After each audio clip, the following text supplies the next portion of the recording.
You live from Twitch and YouTube. Today it's gonna be off the cuff. It's like 5:40 a.m. I just got out of the shower from working out, so it's probably at most gonna be like 2 to 3 hours. I'm not gonna push past 3:30 because it's gonna be like 9 a.m. by that point, and I'm already fucked. My sleep schedule already fucked as it is. So, but hi to all those European people. Hi, appreciate you.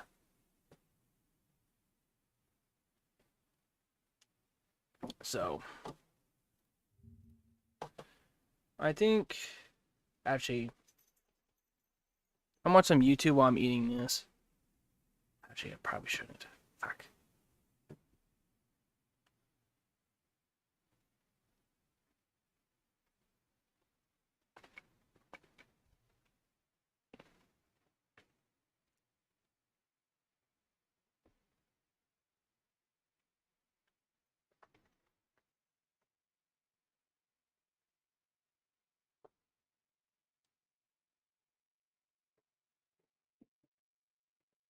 And one thing, like last night, I watched Shark Tank because one of the people one of my followers was entrepreneurs. I thought, oh, it'd be kind of cool to show them Shark Tank, and I got copyright off the wazoo. I've never been copyrighted by just showing the video at all. It's usually just music from a video or something.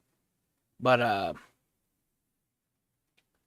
yeah, they did. So hopefully that's gone, but knowing YouTube and how slow it is to have them edit the thing, so I'm just not going to deal with it today.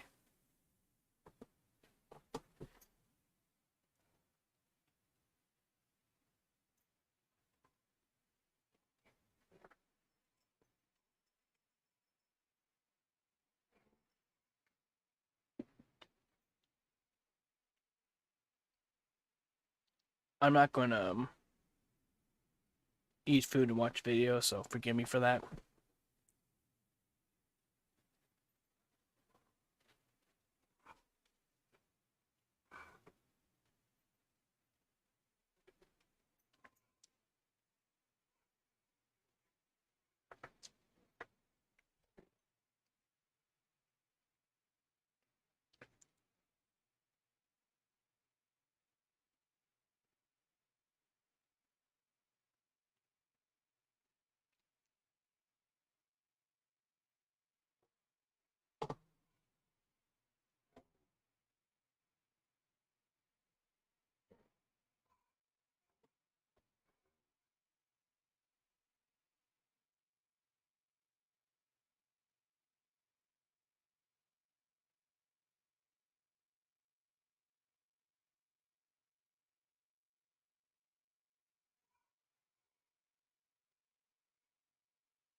His music's not going to show up for Twitch.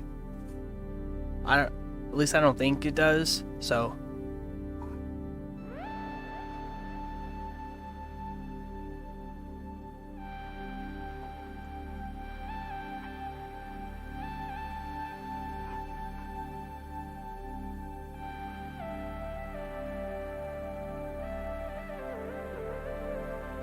almost done. I know it's a big muffin. I know. I shouldn't be eating this shit, but hard to beat, habits.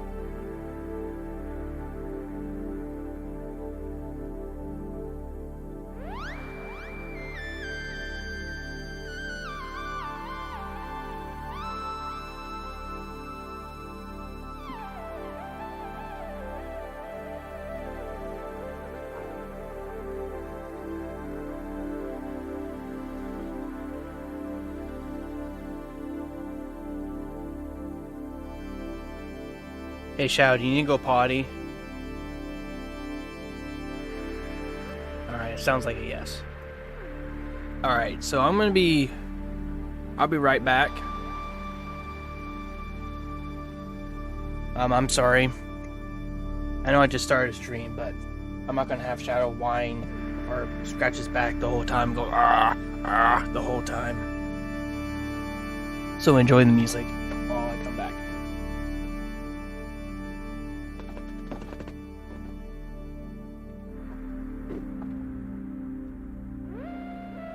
Yeah, I'll just leave it here. I was going to my AFK scene, but the music will go away and I'm not going to deal with it, so.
Okay.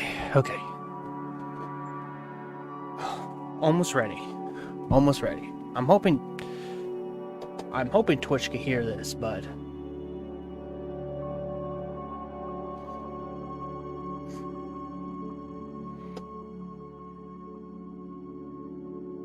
ready. Almost ready. I'm hoping Twitch can hear this, but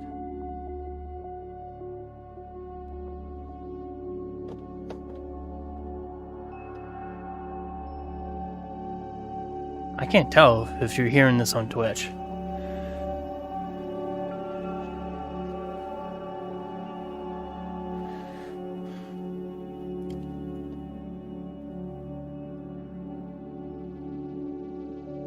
I can't tell if you're hearing this on Twitch.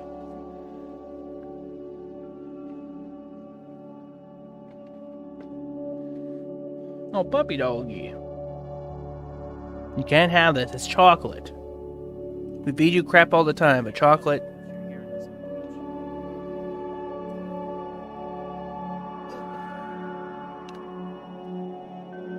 Oh, puppy doggy. You can't have this. It's chocolate. We feed you crap all the time, but chocolate.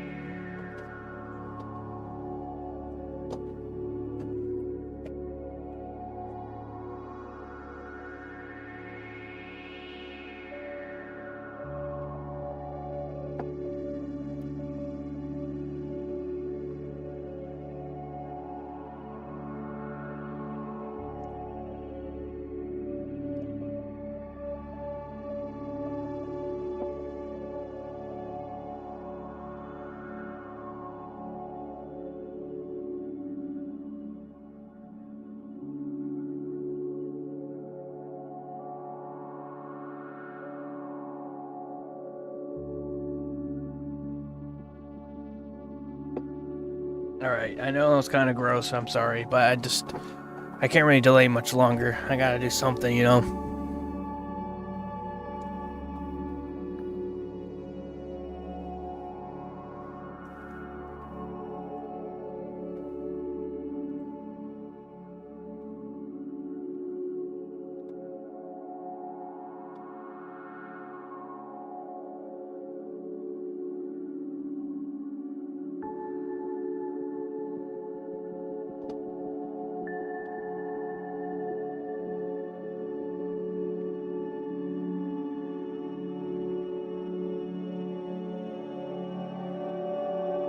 And if you want to see the results of my, said gains and my, go to my TikTok. It's underneath my same name. Yeah. Ah, so close.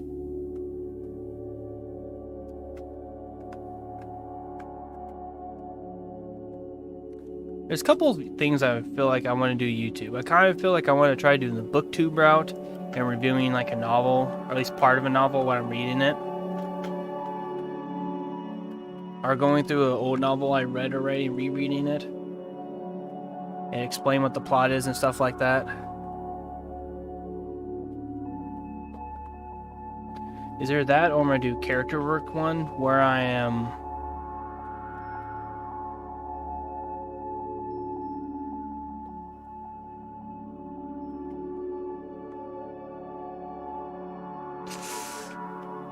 Oh, that is okay, boss.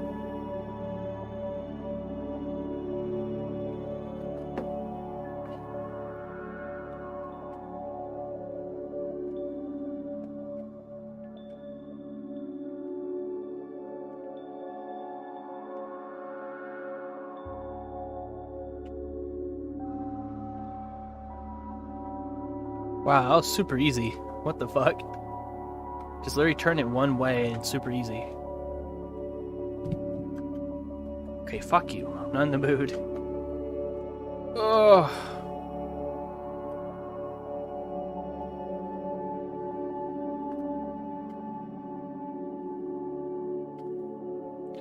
I should have went right.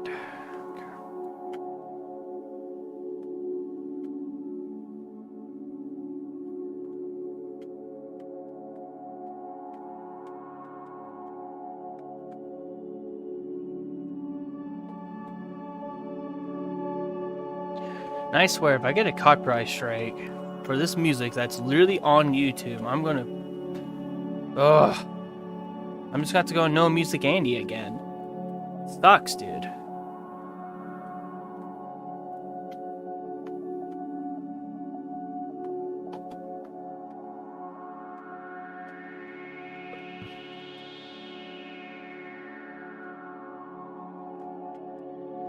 Shit. God. Oh! Ooh, I thought I failed there. Oh, too far. Okay, too far.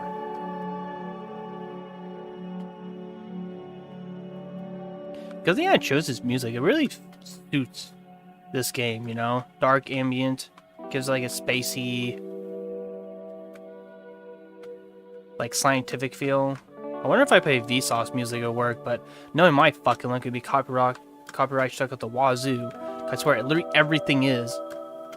Like, it makes me want to just stream only on Twitch, you know? And when TikTok comes around, you know. Oof. I thought they were just connected, but apparently I was wrong. Oh shit, I can't even see. Whew.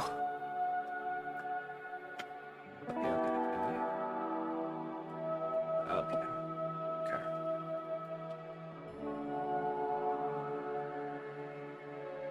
Like, the only people I felt like should have copyright claimed me was like Cox and Krenner at the end. I wasn't even showing the image of their thing. I was trying to, but, you know, it didn't happen. And I think the Shark Tank video was the most, reactive, fair use out of that, because I was talking to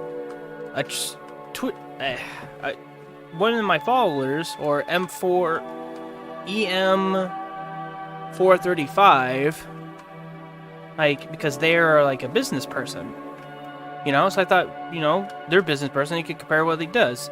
I was trying to figure out what the dude or they were doing, even though they don't do that stuff. They do the stuff that show up. They're the people that show up on Shark Tank, you know.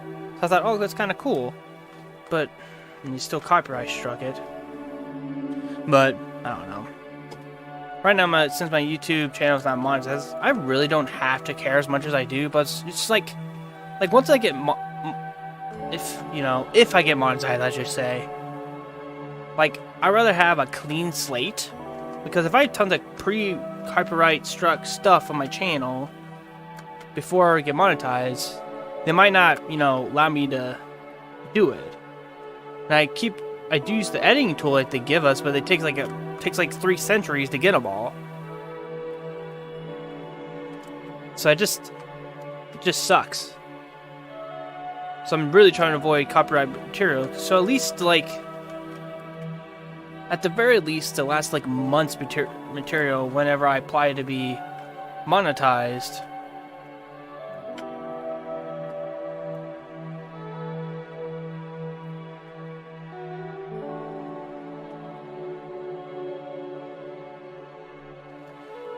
so basically I just have to, I'm trying to be squeaky clean so I don't have to go back and waste my time. Because if it's in the past, whatever, you know, the early streams, didn't know what I was doing, didn't really pay attention, or if I did, it was just like, kind of deleted a couple like VODs on YouTube, all because of all the copyright music, you know?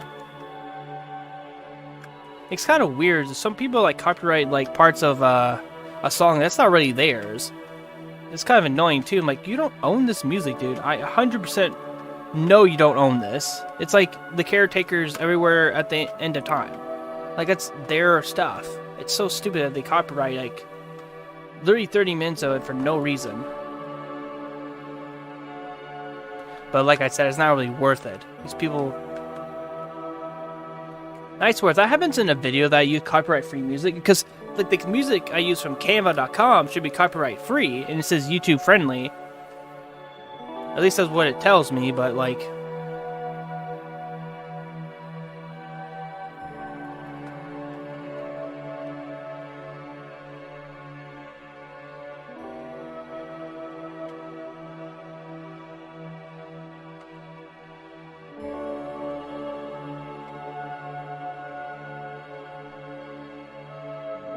Can't even tell.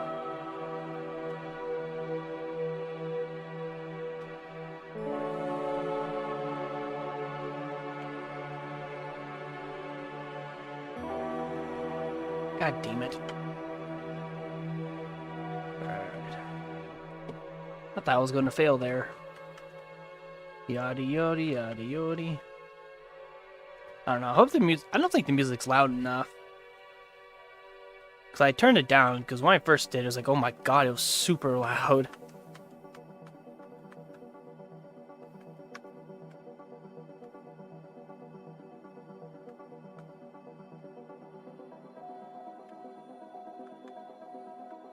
Oof. I thought it was going to go on for a while. Okay. Oh! That was by the skin of my teeth there. Jesus. Oh! Okay.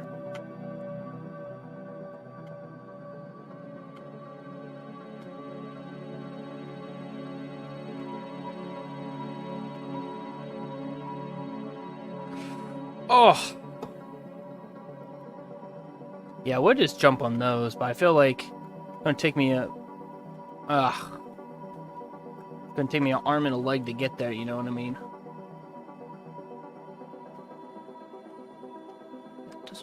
Does it really matter, dude? Like, I'm not an affiliate.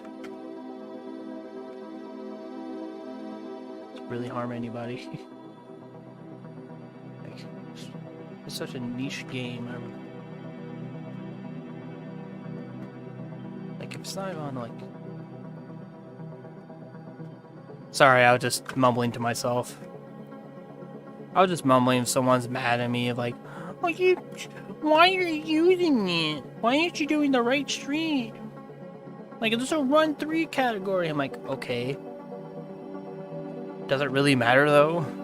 Like, if I had, like, a million subscribers, or, like, I had, like, a 50 viewer stream, yeah. But, like, when I'm a 1 viewer Andy with 70 followers... Oh, no. Fuck. Oh, shit. Ah. Oh. Whew. I didn't know I was gonna make it there. Man, these are so dark, dude. Oh, thank you. About to say, they never... It's literally the whole level just black. I'm like... Oh, every time you land on the squares. I didn't realize that about the last levels. So...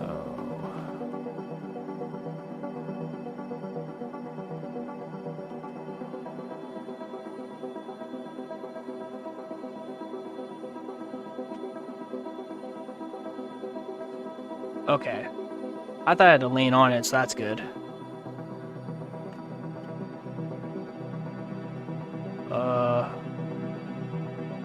I can't even see what I'm doing. Holy shit. Okay, good.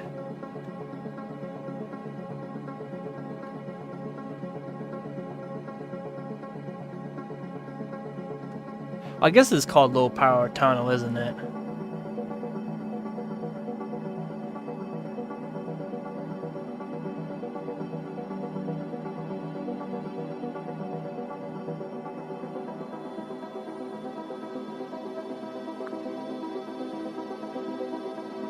Oh, I did it.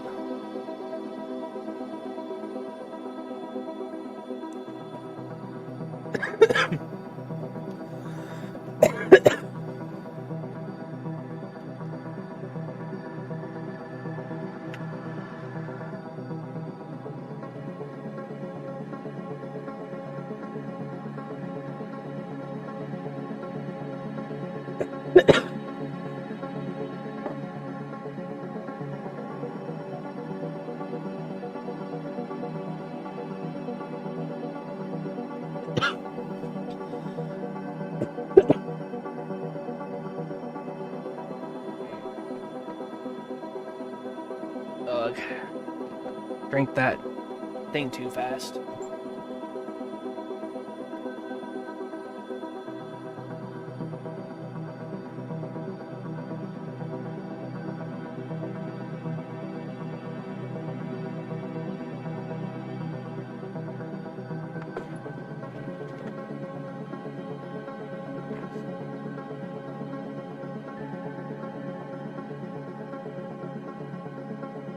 Oh.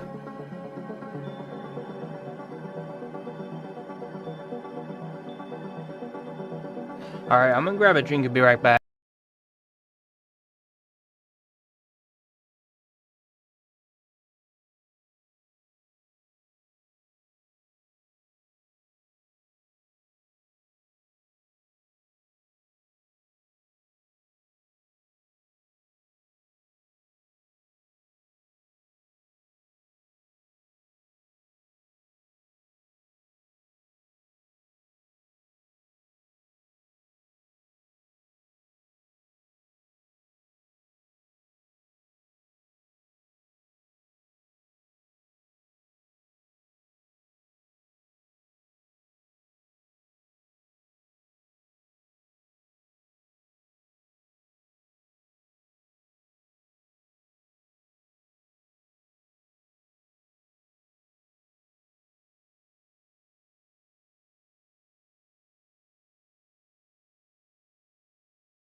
Coming soon.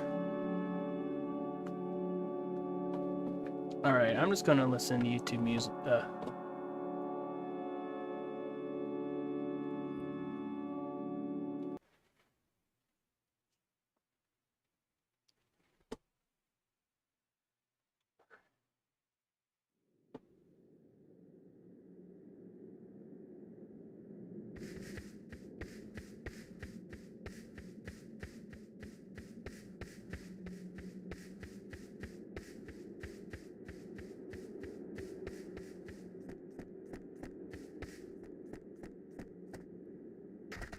Yeah, I don't know why I'm so subscribed to this guy. This guy has discovered literally like everything.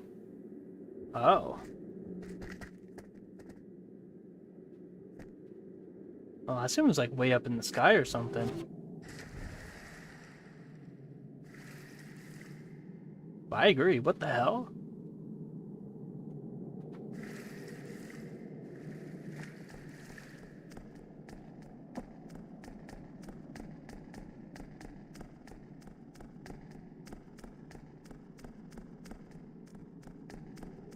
Huh, must be a developer thing.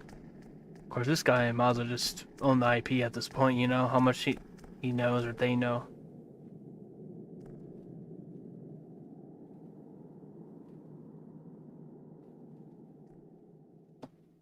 But again, I don't know why I mean watch that. It's just like that, you know? And I'm afraid I would love to react to this stuff, but it's just like, nah. I'm pretty sure they're gonna copyright strike me in the middle of it, like the last one. Which I'm gonna check. They did that again. I fucking swear they did. Thank you. Jesus.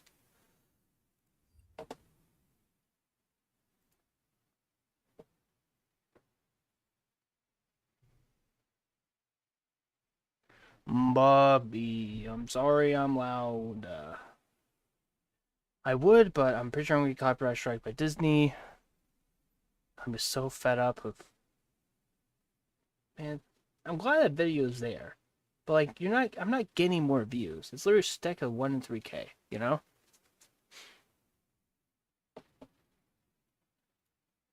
How is this? I know how you think. I'm the only man who can contain you. Wow, that's awesome. The only problem? I wonder what. That, I'm already gone.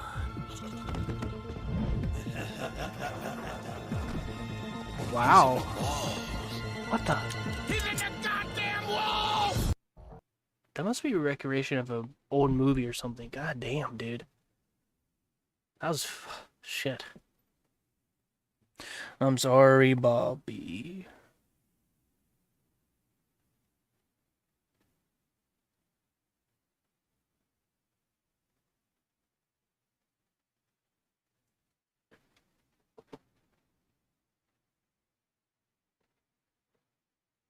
I would care, but I'm just kind of like out of favor with ARGs right now.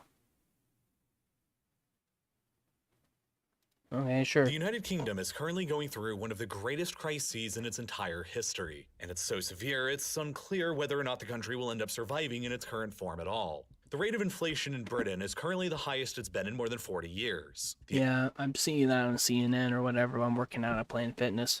The economy is in the midst of a recession that is only likely to get worse through 2023, while the UK government shuffled. Well, it's probably due to, Brexit.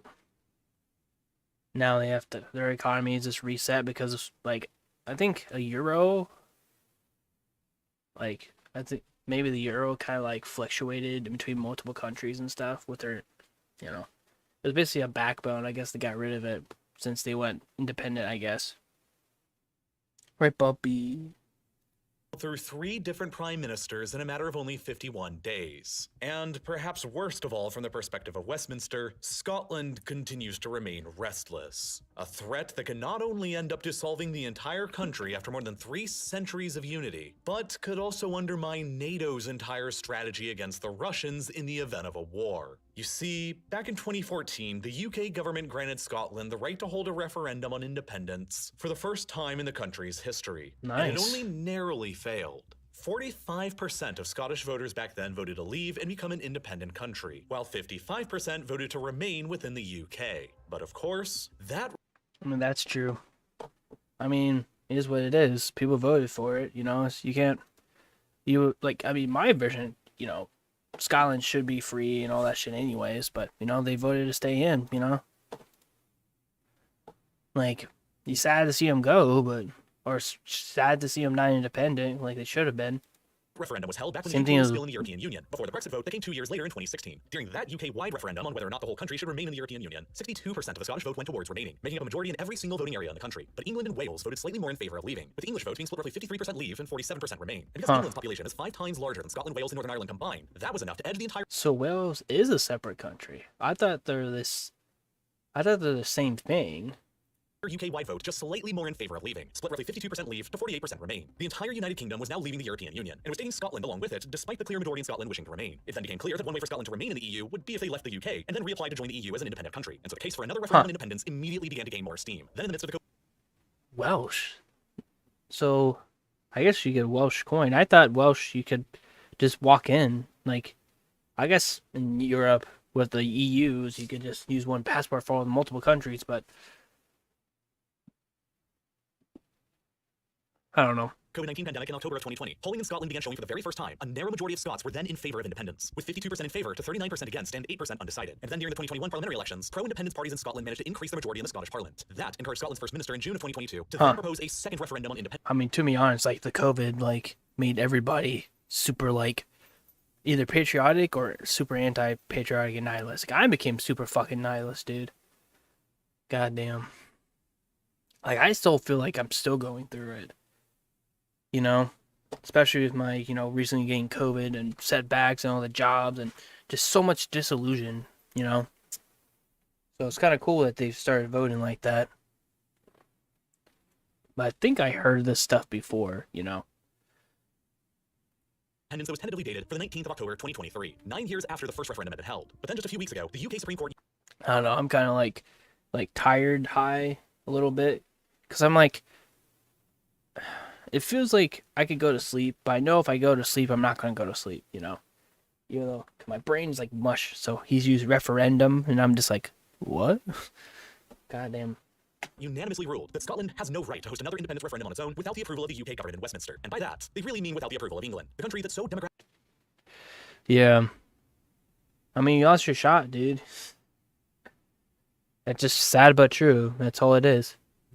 geographically dominates the UK. The second Scottish independence referendum has thus been put on hold now indefinitely. And a lot of the reason why is because the specter of an independent Scotland is probably the single greatest nightmare that terrifies not only the government in Westminster, but also the strategic planners at the NATO headquarters in Brussels. Because if Scotland never does end up leaving the UK, it won't just mean a potential end of the United Kingdom and a disunited Britain. It will also mean that Russia's military position in the Arctic and the North Atlantic will be greatly strengthened, and the Kremlin will most likely have a better ability to threaten.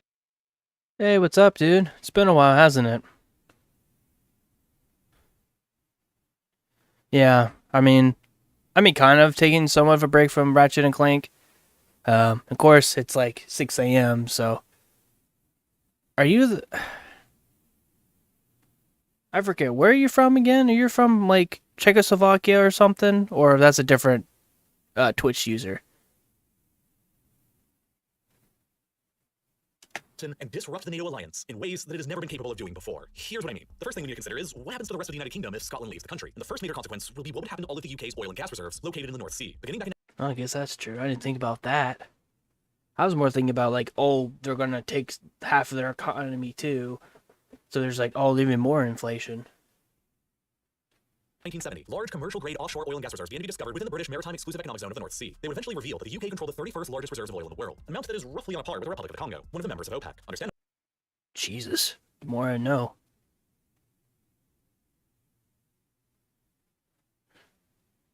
Oh, sorry. My bad. I don't know. Like I said... I've been doing alright. This is obviously a late stream for me. Like, I just started like 30 minutes ago, and normally I started like 2 hours ago, but besides that, it's fine. I recovered from COVID, because I think when you first were there, I just got out of COVID, so I'm still having after effects of it. But, I finally defeat those two, I complete all 5 races for, Ratchet and Clank, so... Pretty cool, man. I finally got used to it, I finally just said, I kind of did some skill points, I kind of did not, but I don't know. I just haven't been playing it, guys. I just not been feeling like it, but...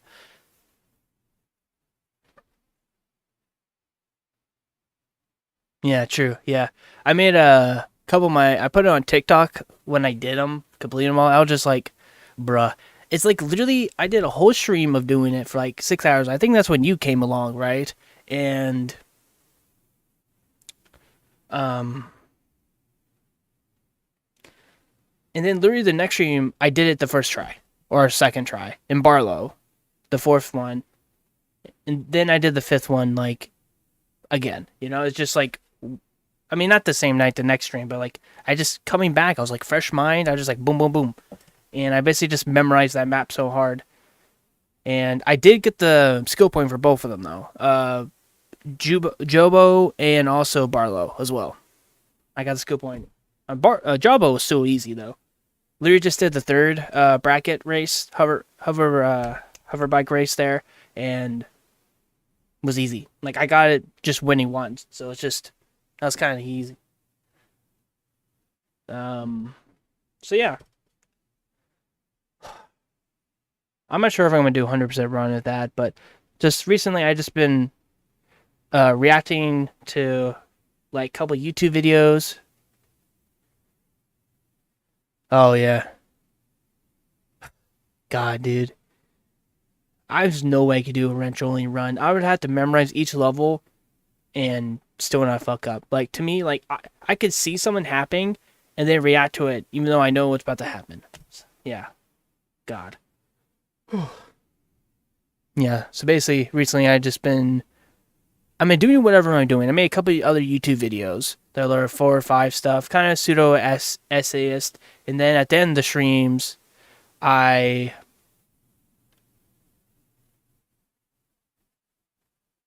me too. Like, for me, like, I don't qualify myself as a gamer, but yeah, it's good. But for me, it's just like, if I get frustrated, then I stop playing. Because what's the point? Because no one's going to like that. I'm not like XQC and just like streaming the whole time. Like, yeah, so. Yeah, you push through it, man. It's these stupid challenges, They make you, but when you do it, just like exercising, Like, if you push through it and not quit, it feels good, at least for a little bit. Then it hurts, but at least for a little bit, it feels good. But yeah, so I've just been rating people with like one viewer stuff. For a little bit, I rated people Ratchet and Clank going commando, but I don't know. Most like I try to stay away from affiliate people or people that have like 10 or more viewers because I'm trying to get the one viewer Andes. In a couple of my streams, I've been like just going to people's streams, just chatting, you know. And it's annoying. I should have done that because I stream also on YouTube, and I get copyright strike for literally every single time I hop into a new stream because they're always playing copyright music. They don't own it. And it's like, oh my god, oh. And I think another thing you missed. I'm at 104 or 103 subscribers on YouTube. Let me check.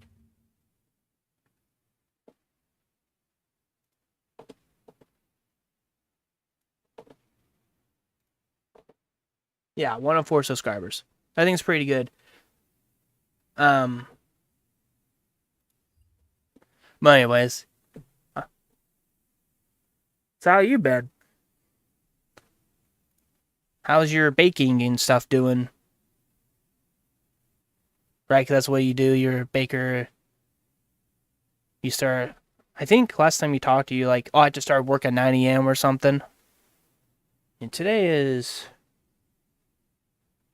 Yeah, I know. I know it's a lot to throw on you, but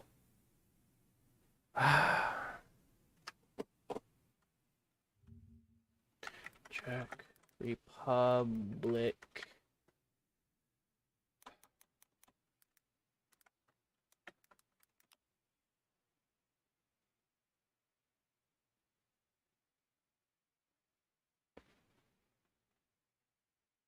Oh, that's good. That's good.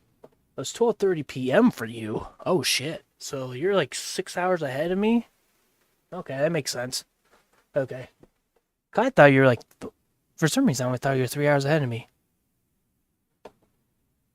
Oh, you know. Okay, Google did it. Google corrected me. Okay, I'm tired. Okay, leave me be. Oh boy. And I guess. Oh shit! My phone camera went off. Hold on. That's never happened before.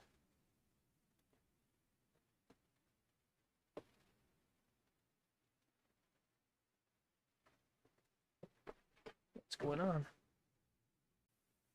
I'm in Indiana, so it's Eastern Standard Time for me. Or it's like you could base off New York too, I think.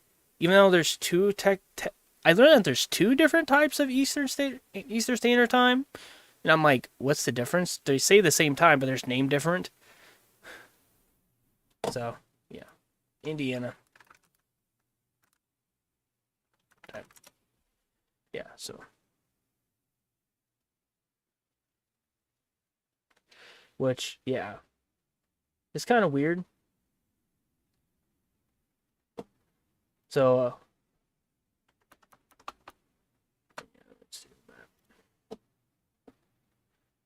well, basically, I'm like around here. I'm not going to be too specific, but like I'm like 3.5 hours from Chicago, 3.5, 2.5, or almost 3 hours to St. Louis, an hour from Indianapolis, um, Louisville, Kentucky. That's right there. That's 2 hours. Nashville. That's easy. Like what, 5 hours. I think Columbus. I'm like 3 hours away. And I think New York, I'm like 16 to 18 hour ways driving. Flying, it's like 1 or 2, but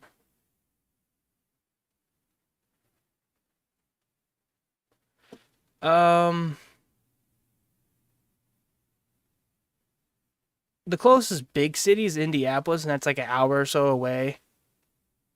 I mean, the city I live in is called Terre Haute, but you know, I don't want to give it too much away. because my time is Eastern Standard Time, and there's like the city here in Evansville, it's Center Time, which is like, I don't know.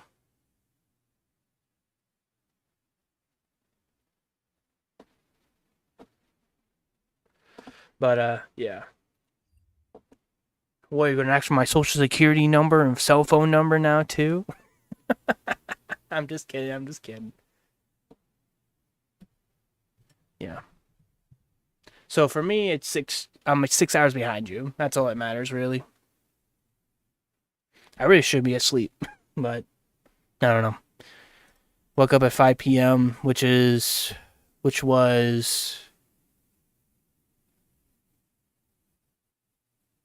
what 11 p.m. for you. Oh, I don't think I've ever been to Lake Michigan. Like I don't really travel much. Like last time I traveled was to Nebraska, which is like west, northwest from here, which is like a 12-hour drive, but I haven't really. Well, I know where it is. It's like I know where. I just forget what it is. I forgot what it was. I've just exactly. I know it's like, you know, like borderline. Okay, I'll just Google it. Fine.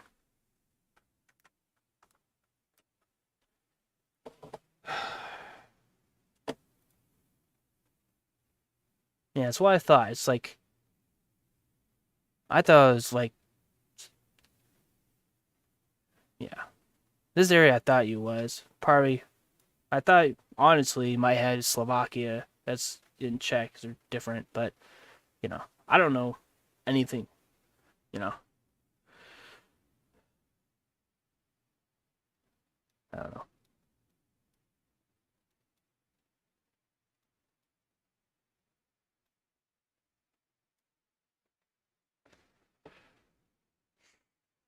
Anyways, I think I'm gonna go back to the video.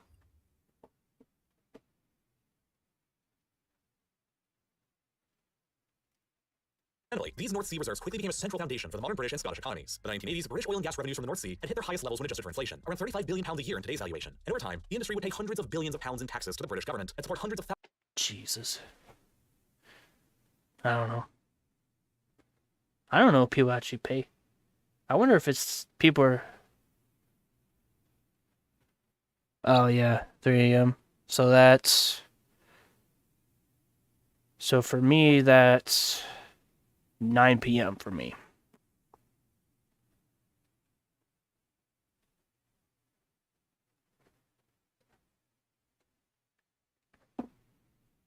Yeah.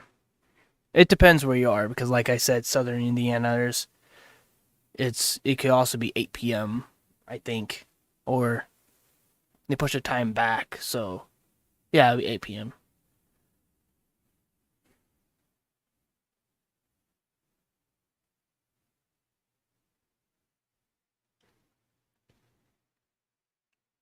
Thousands of UK jobs. And even though production, revenues, and taxes have all steadily declined over the decades since the 80s, as the fields have become more and more depleted, British domestic oil and gas production was still sufficient enough to meet more than half of the UK's entire demand as recently as 2016. And as a result, the UK has been capable of maintaining a strong sense of energy independence now for decades, and has been less reliant on foreign imports of oil and gas than other European countries like. Yeah, it's like I said earlier.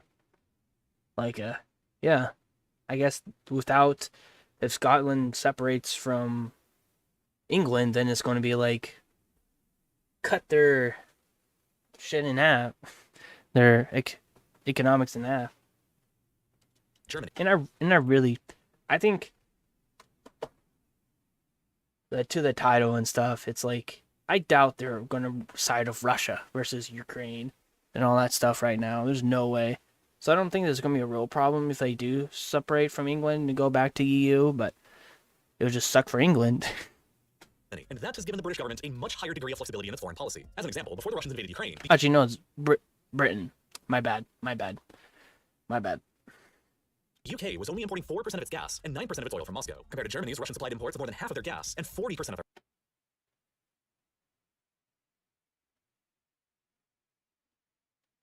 Oh, I didn't even notice. Yeah, you're right. Czechia. Czechia.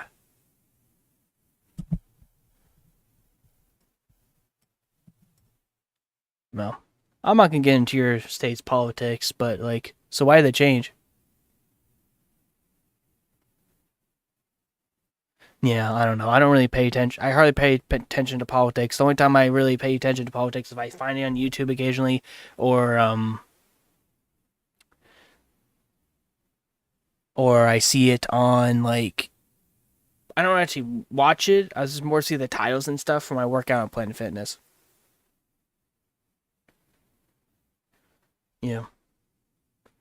So is it full time for you? I can't remember is your bakery full time or not.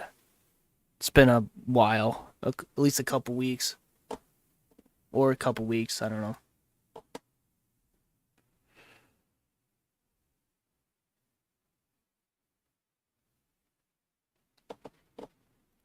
Their oil. Thus, it was a far easier decision for the UK to ban all of their Russian fossil fuel imports than it was for Germany. They could always make up some of that difference by ramping up production in their own fields in the North Sea. But True. True.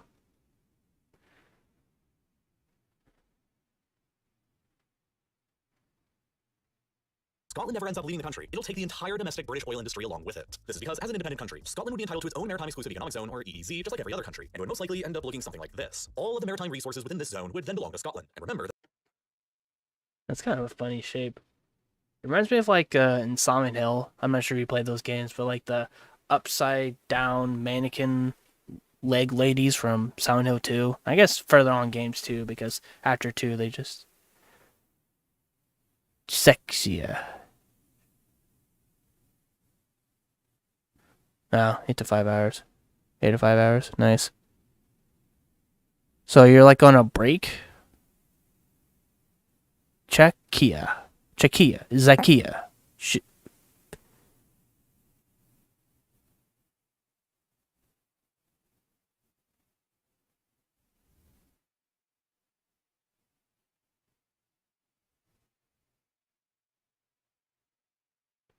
So is that 8 to 5, like 8 a.m. to 5 p.m. hours, or is that like 8.5 exact hours per day or whatever shift? I mean, it really doesn't matter. I mean, I'm just curious, but like, I don't want to be misconstrued because Twitch chatter from like yesterday like thought that Albert Einstein created the atom bomb, and I'm like, what? Where did you hear that from? And I googled it for like a couple minutes, and it's like no, like he, like E equals MC squared, like the people that created the atom bomb asked the British government or whoever to start it. You could create it by starting with E equal MC squared, but that's it. Like inspired the atom bomb. Didn't really like he didn't create it. I'm just like I never heard that before in my life. And he thought Einstein created like German Nazi weapons. I'm like, actually, sorry, they. I'm sorry, I mispronounced you, dude. I'm sorry, but or actually, it and it's, but I'm sorry.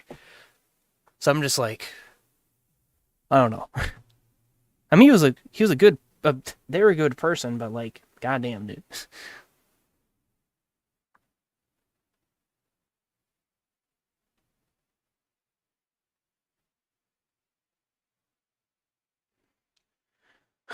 Okay, all right.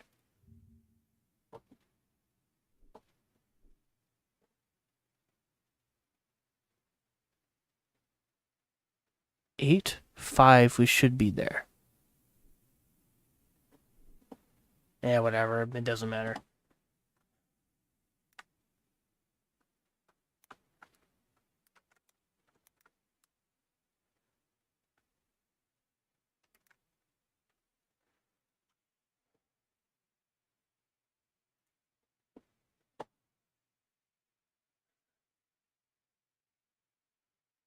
Czechia. Czechia. Czechia. Czechia. Ch. Ch. Okay, whatever. Czechia. Czechia. Czechia. Czechia. Czechia.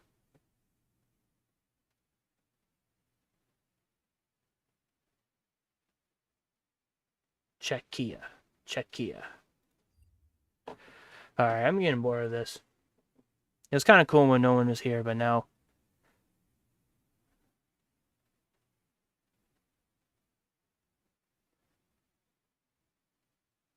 Yeah, I get that.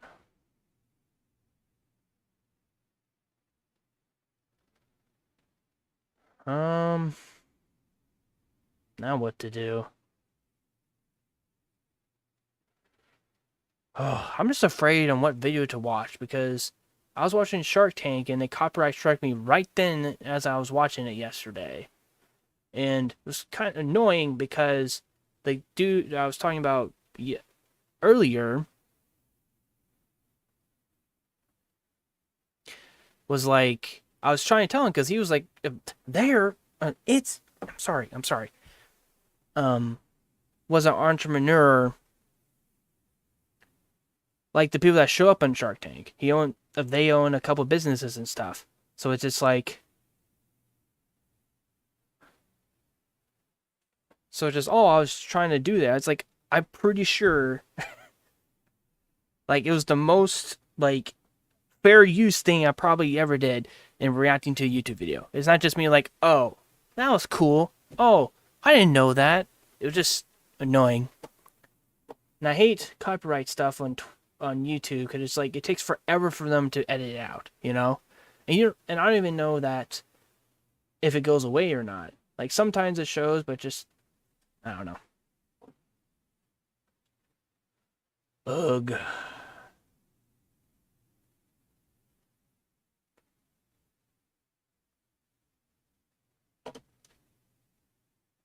Yeah, I watch that stuff. It's kind of funny. Like I just can't believe he did this. Umpaville did that, you know? Kind of funny that you got him there and made a Nikocavo avocado like seem more human than his videos.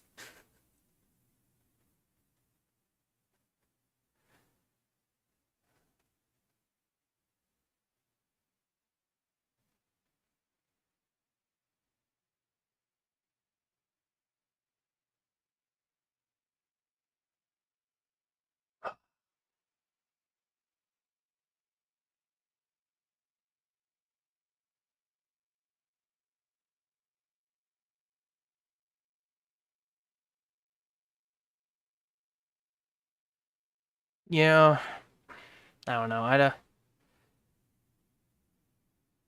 Like yesterday I was trying to react to a podcast. I was trying to like have it like be in the bottom corner there, like YouTube does. And I pay for YouTube Premium and stuff, and for a while it showed up in the bottom corner here. And I was playing like Run 3. I'm not sure if you play that in elementary school or whatever, like I did, but it's this game. Cool math games, bro. Now just like I don't know what to do.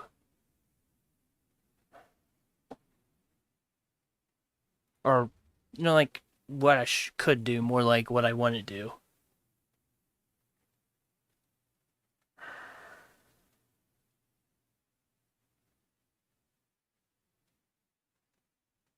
Ugh. I'm sorry, dude.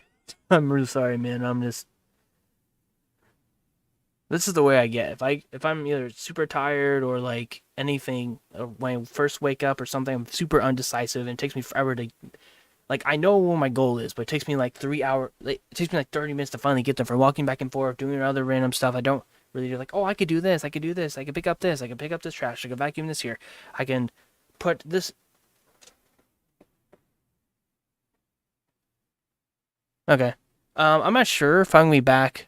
You'll be see me, because I'm not sure I'm gonna do. Like I said in the title, it's gonna be a short stream. But thanks for showing up either way. Appreciate y'all.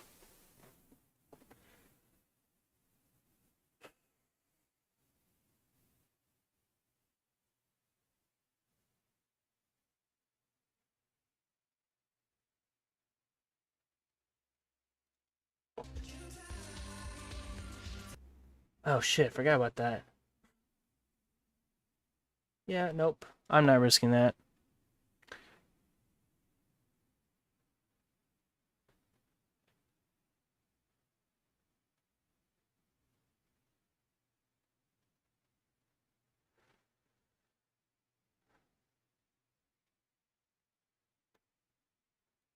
Clerics are a character archetype in many role-playing games, best known for being magical healers who keep their allies safe during battle, help them recover, or even raise them from the dead. Like many RPG character archetypes, the cleric's role was solidified by early... Man, that delay is annoying as shit.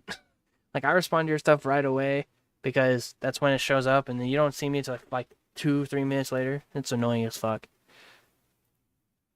editions of Dungeons and Dragons. In all editions of D&D, clerics are described as receiving their healing magic from some higher power, usually one or more gods, and channeling that divine magic into the world. But despite the overtly religious nature of this class's history and its name, many dungeon masters today do not require clerics to have any bond with a god. And I wanted to know about what percent of the D&D community thinks clerics do or do not need gods. So I asked this very question in a poll on YouTube: does a cleric need a god? No, that's my main answer. It's no, not these days. For a while, I thought, yeah, it's the whole point. But like, think about it now. It's like, does it really matter?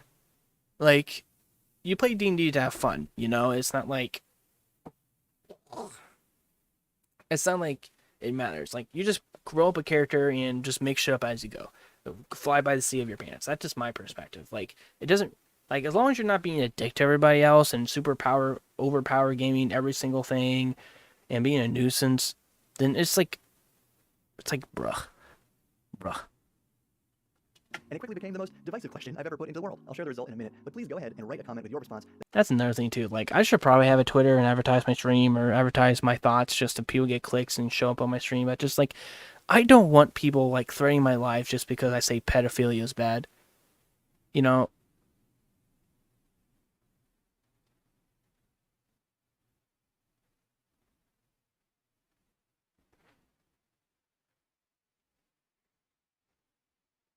But, what was I saying? Fuck. Yeah, just Twitter, no, I don't care. Like, I'd rather get it from TikTok because now that people really chat there, it's not instant. My TikTok's not that big, but stuff like that, you know, just, no. I'm trying to teach myself not to take everyone's word on the internet so seriously because everyone takes everyone else's word on the internet so seriously. Like, it's like, it really matters, dude. Like, it gets on, like news all the time, people's tweets and stuff, if they're any type of politician. I'm just like, it doesn't matter, bro. It does not matter one bit. One slick. So.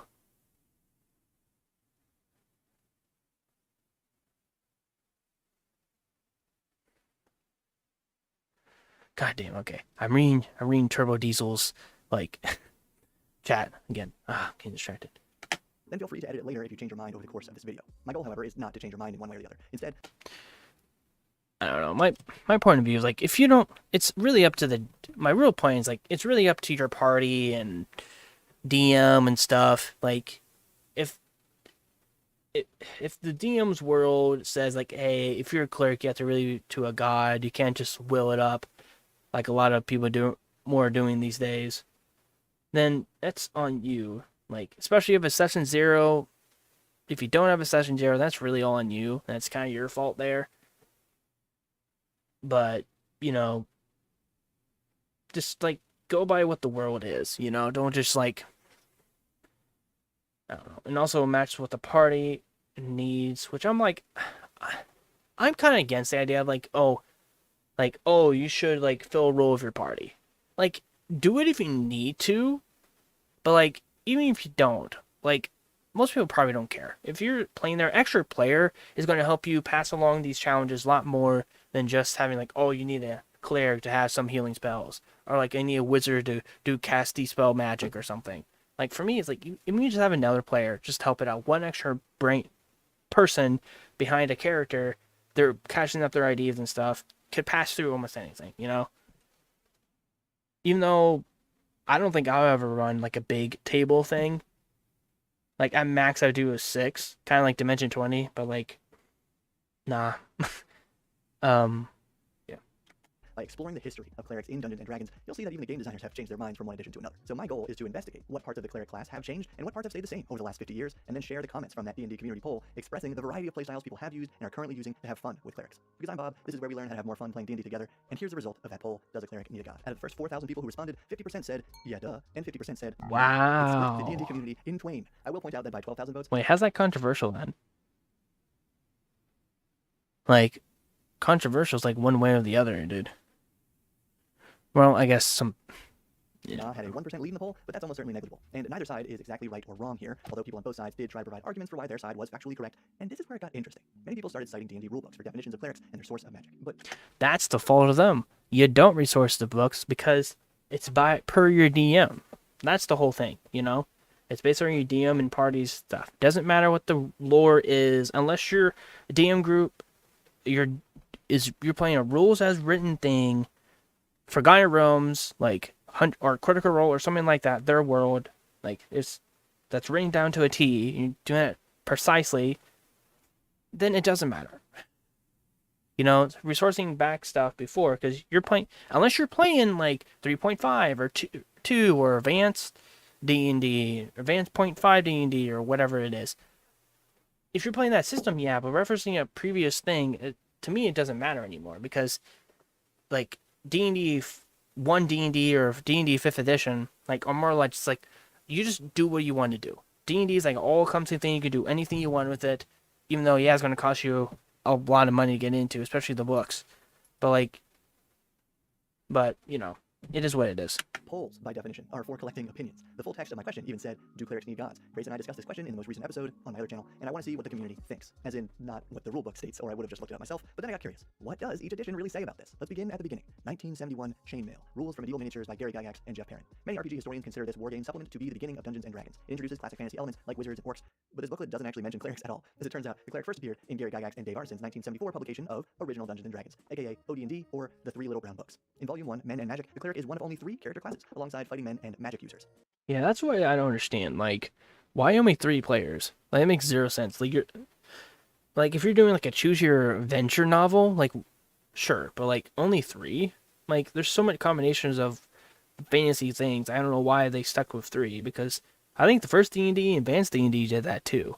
And it's just like, why? I mean, I never played it. My dad played it. I don't know how long or what he did in it, but like, still. Whew. Czechia. It's Czechia now instead of Czech Republic. Fun fact here, this means cleric is the one and only D&D character class that has existed under the same name in all editions of D&D. But this version and Well, that's other early good. editions included class race restrictions, so at this time clerics could only be human characters, and they were described as gaining some of the advantages from both of the other 2 classes, in that they have the use of magic armor and all non-edge magic weapons, no arrows. Plus they have numbers of their own spells. In addition, they are able to use more of the magical items than are the fighting men. When clerics reach the top level, Patriarch, they may opt to build their own stronghold, and when doing so, receive help from above. The help from above that these top level OD&D clerics receive, which is only at 7th level by the way, is a half-price fortress that attracts faithful men who are, quote, fanatically loyal, and they will serve at no cost. So you get a free volunteer army. But at this high level, clerics must also choose strictly between the law and chaos alignments. Note, if a Patriarch receiving the above benefits changes sides, I don't know, for a while, like, I thought, like, oh, most campaigns end at level 10. And I think Matt Colville's thing is about, like, oh, once you're level 10, you're basically a god, you know? You're so powerful, or you should own, like, a keep or whatever. You should be a king, or, like, I kind of disagree. Like, from a lot of campaigns I've been seeing, and my campaign, we're level 7. Yeah, we kind of have, in some way, the power of a castle or something, but not because we bought it and earned it. It's more just like we took out a potential big bad evil guy, which I don't even know where our big bad evil guy is in this campaign. It's so like weird. Like the module that we're using is like he's kind of half using, half not. So it's just like, so what's true or not? But anyways, like we're kind of there, but not really. Like actually, I don't know who's level 7 in my party. I think me and my druid player, but I think everyone else is still level 6, which I don't know how. I was about to ask last session, but it kind of blew me over. I guess I could ask in a Discord server, but I don't know. I'm not going to deal with it. Yeah, I think it's almost 7 a.m. I think I'm going to go for 2, like finish up this hour and call it quits there. Because by the time it's 2 hours, it's going to be like almost 8 a.m. and I'm just... So it's 49 minutes. 9.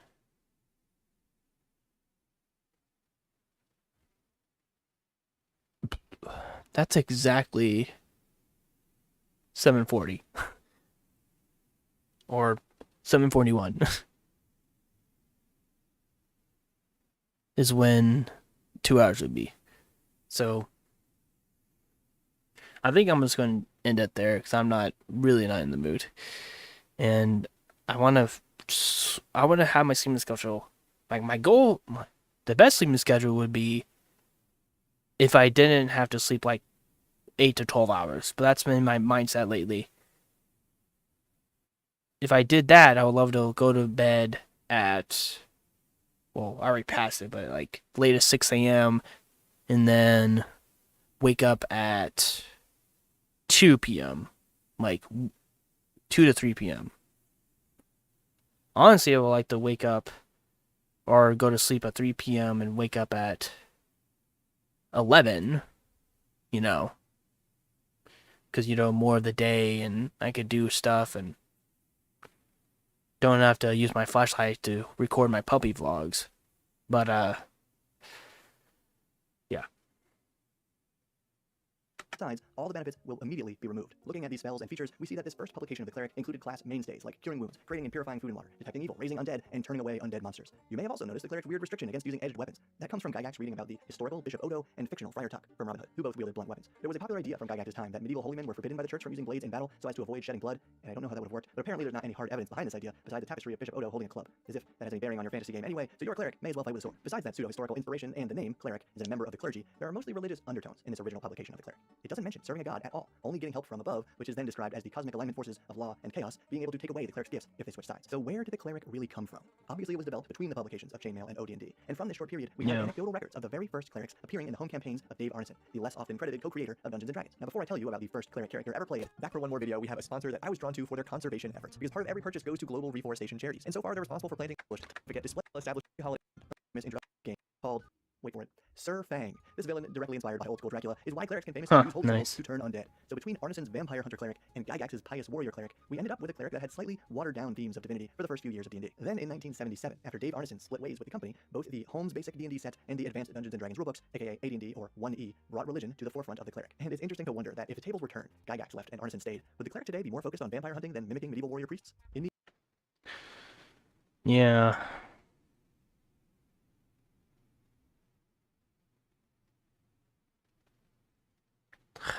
I feel bad for not saying something, but I don't know what to say there. The AD&D Player's Handbook, Gygax writes, this class of character bears a certain resemblance to religious orders of knighthood of medieval times. The cleric is dedicated to a deity or deities, and at the same time a skilled combatant at arms. The cleric can be of any alignment, save true neutral. See Druid hereafter, alignment, depending upon that of the deity the cleric serves. All clerics have certain holy symbols which aid them and give power to their spells. All are likewise forbidden to use edged and or pointed weapons which shed blood. Another important attribute of the cleric is the ability to turn away or actually command into service the undead and less powerful demons and devils. Other races besides humans could be clerics in AD&D, but humans were the only race with unlimited advancement in the cleric class, and 8th level clerics had the same benefit from OD&D, automatically attracting, quote, fanatically loyal, unpaid followers. So as long as the cleric does not change deities and or alignment. One other fun fact, AD&D is where we got the first druids. They were a neutral aligned subclass of clerics, and they're pretty cool, but that's probably another video. Similar in tone to AD. I guess it makes sense. Because you think, like, the druids in our life, or at least from the Catholic faith or Christian faith, are the ones that are in the monasteries, with the shaved heads or that weird haircut and stuff. I guess it makes sense then. But to me, I think druids, I think of, like, of course, I think the druids, like, WoW, the druids, or, like, in our world, the druidic faith of, like, basically just like a Wiccan almost, I know that probably there's like an actual like druid religion out there which are different from Wiccan, but I don't know. For me, like Wiccans are like the druidish real life thing.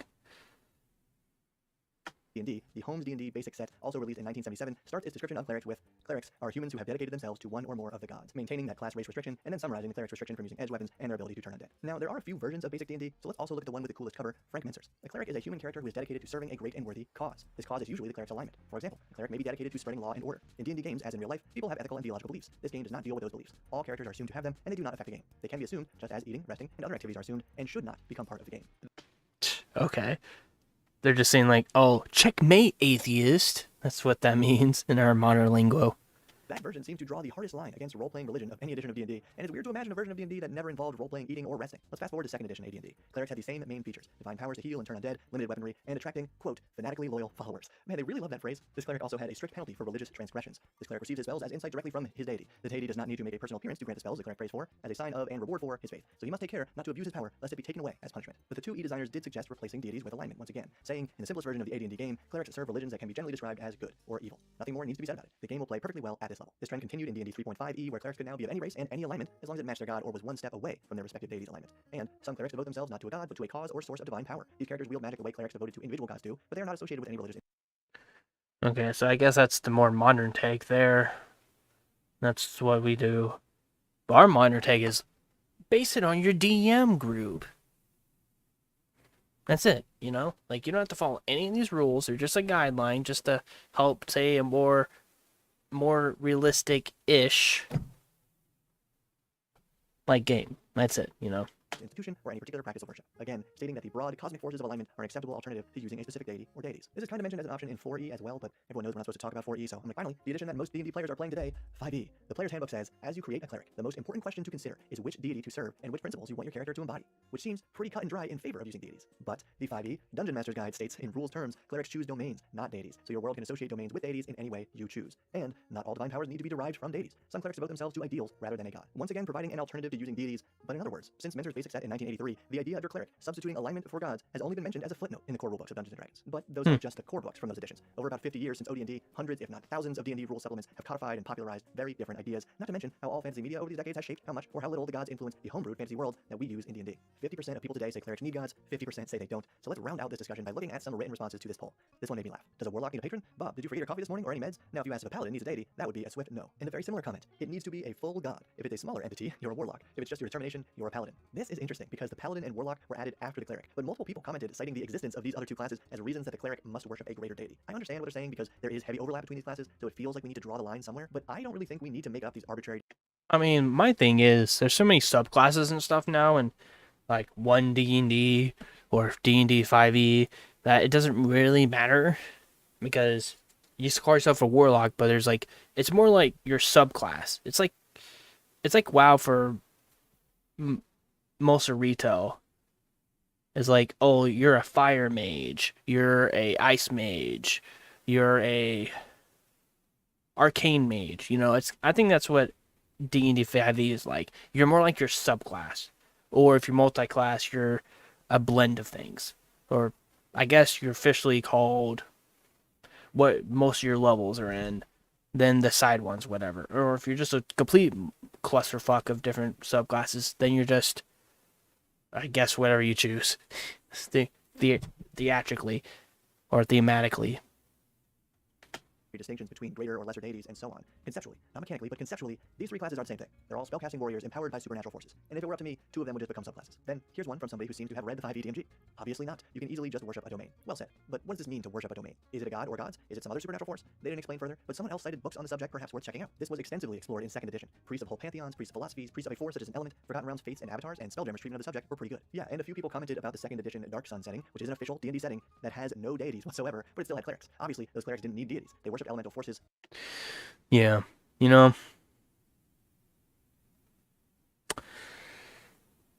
yeah, I mean, that's the thing, you know, it's kind of weird though, it's 50-50, you know, like, of course, you know, yeah, only 12K people, actually, that's a lot of people voting for somebody that's not, you know, super big. I don't think he's that big, only 300K, oh, not even that, 125K, so, yeah. And hello, YouTube person. Okay. And they were just fine. On a related note, the most popular comment was, I don't think it always needs to be a god, but I do think there should always be a higher power that the cleric is serving. And it's fine if it's vague, like nature or gravity or a random mountain or something. That's what I would kind of go with if I was a DM, but like, to be honest, they're just like, I worship this rock like everything else. Like, then fuck it. Who cares? You know, as long as you're happy, that's all that matters, you know? And I like this because in my homebrew setting, the literal sun is a god. Even I haven't fully decided what that means for the setting, but the sun is really powerful, and people have worshipped it for millennia, so why not? Anyway, I did also like this etymology-based opinion. Here's my piece. If the cleric doesn't have a god, then they aren't clergy. Thus the name cleric has no meaning in the game context. Just another caster class fits more with how people see clerics these days. I make and define new classes for every campaign I run to avoid this. Words matter, and I do find it funny that the name cleric has lasted longer than any other class name, even though the meaning of it has been questioned throughout. To me, the more traditional cleric, I take that as priest. That's what WoW called them. Like there's no clerics. I mean, there's like NPCs and mobs called clerics. Mainly of the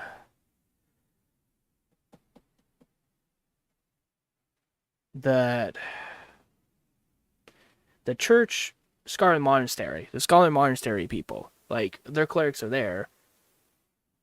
Or like clerics of necromancy, but like they're never been a class, you know?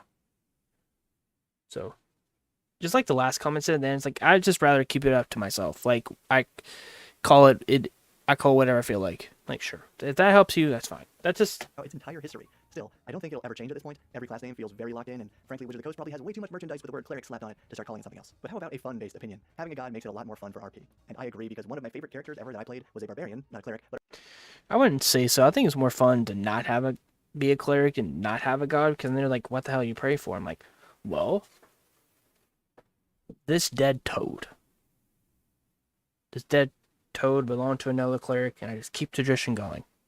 This is where my power comes from. This is my faith is faith in the toad. I do lick people sometimes, and a lot of people been against me. I think it's a lot more funny to be like, what? Really? A frog? Dead frog? Can I say like, no? Or like, yeah, go ahead. Spread the word. If you lick it, it's your problem. You know? I feel like that's more interesting. Because God's like, sure, you have a God, you talk like, hey, Goddie, what's up? Can I get the spell or know what the area's like? And most of the time it's like, you feel something different, but nothing happens. So it's just like, well, thanks. You know, great if you just straight up talk to me. Okay, bye. You know. But anyways, I don't know. I don't think he asked me more than that anyways. I mean, I've been ran D&D since 2018, so it is what it is. a barbarian who had a bond with a deity, and it just made it really easy to roleplay. Now, my favorite response, my take on this and any other TTRPG stuff, is that you and your friends can do whatever you want forever, as long as it helps you have Exactly, that's what I've been saying the whole time. more fun. If you agree, please give this video a thumbs up. That's literally the core philosophy of my channel, and lest we forget, playing however your group prefers is also codified in the core rules of every edition. Actually, I like this one. Usually I don't like other people's stuff. I just like my own stuff recently. So, there we go.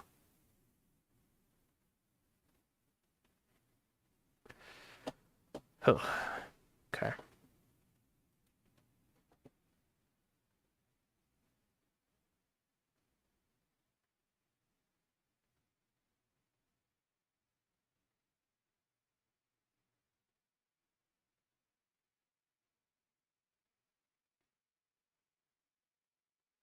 Well, that's kind of obvious, because there's, like, it's deadly as shit. Jesus. You let his hair grow. No. He has the same type of hairstyle as me, but it's less frizzy. I just let my hair go like that. Here. Look all wild and... like, it looks... well, I mean, it looks frayed now because the way I brushed my hair after my shower, but like, god damn, my hair doesn't look like that unless I put a lot of shit in it. You know? I think that's it. There's like a TikTok of this guy filming those two being mad about, like, this is where my chair goes, and why are you filming me? And ever since then, I'm kind of like, if you act like that, like, if you're that immature or something, unless the guy filming it was egging them on, which it could have been, but I don't respect people that get mad at their employees.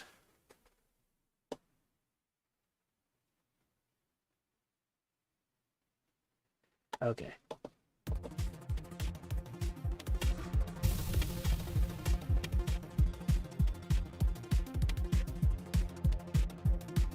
Let's see what this is. I've been watching Shark Tank recently, so Welcome to this episode of The Common Sense Skeptic. You'll notice we're taking on a different rich bastard this time, namely Mr. Wonderful, aka Kevin O'Leary, which wasn't really our production plan. This con man was supposed to go next, but Kevin O'Leary has jumped the queue due to his involvement in the FTX bankruptcy Oh, yeah. Part 1 and 2, okay. debacle that has dominated the news recently. So, Job Linkow and his ongoing orbital hotel scam will just have to wait. It's not like they're going anywhere. In case I don't know, I've never seen this channel before, so sorry. you're unfamiliar with the latest crypto exchange disintegration, the FTX bankruptcy we mentioned caused billions of dollars worth of cryptocurrency to simply disappear overnight on the 11th of Yeah, because this guy was an idiot and was putting his money into a separate company and trying to like get rid of paying taxes or whatever for it. Of course, it's more specific in that, but just nah, dude. Like, if I'm sorry, if any of y'all are crypto people, like, just don't mention it on here, because like crypto shit's not gonna be relevant in probably like 10 years again. Like, hopefully the government regulates it. So it's like, it's not super regulated like normal currency is, but it's like somewhat regulated, so people can still do all this shit without, scamming people. November 2022. Without going into too much detail about FTX right now, let's just say all the people who thought that this meathead named Sam Bankman-Fried was the right 1% genius to run their cryptocurrency exchange for them probably deserve the lesson they're being taught right now. But to be fair, most people who dealt with FTX probably never saw this clown before, so they weren't trusting him per se. Instead, they were trusting the paid celebrity spokespeople who appeared in their cameo-laden ads, because celebrity endorsements always work out so well. FTX was advertised as It's a safe and easy way to get into crypto. the safe and easy way to get into crypto, endorsed by some very familiar faces. You know, the ones that are getting sued right now, such as Shaquille O'Neal, Steph Curry, Yep. and Larry David. Yep. Ironically, in the commercial he appeared in, told the audience not to trust the platform. I don't think so. And I'm never wrong about this stuff. Never. Another FTX commercial featured I Tom love Brady and that Gisele so Bündchen, much. who were still married at the time. Since then, they've gone their separate ways due to Brady's marriage to football outweighing his commitment to family. I got another Yeah, that's true. Like, he only joined his current team because he's like optimum stuff. 10 years left. Maybe 15. but not before appearing in this ad together, which, it so happens, was literally an I thought he was a bigger guy. I mean, guess he's a quarterback. I mean, guess he has some chubs, but like, I thought he'd be like more like either muscle or more just like one of those players that do defense or whatever. I don't watch football, but like, artistic representation of a Ponzi scheme. Let's call it one. I'm in. Yeah, I'm in. Yeah, sounds good. I'm in. I'm in. Yeah, Arthur, I quit. Doggy coin? So, Mark. I'm in. I'm in. I'm in. I'm in. I'm getting into crypto with FTX. Win. Believe I'm in, but still hate you. Is he in? Yep. Did he say he hates you? And this is how FTX gained instant credibility and got word of mouth, was through these voices and celebrity faces. But at the end of the day, it is what it is. So let's fix that end frame for them. That's better. Another famous face associated with FTX was, you guessed it, Mr. Wonderful himself, who was not only a paid spokesperson and brand ambassador, he was also a shareholder in the now bankrupt Bahamian-based cryptocurrency exchange that, according to Wiki, had over 1 million users and was the third. yeah, it's never based in U.S. either. These cryptocurrencies are always like based in like some like small country or like some like less regulated country too. That's annoying as shit. Exchange by volume.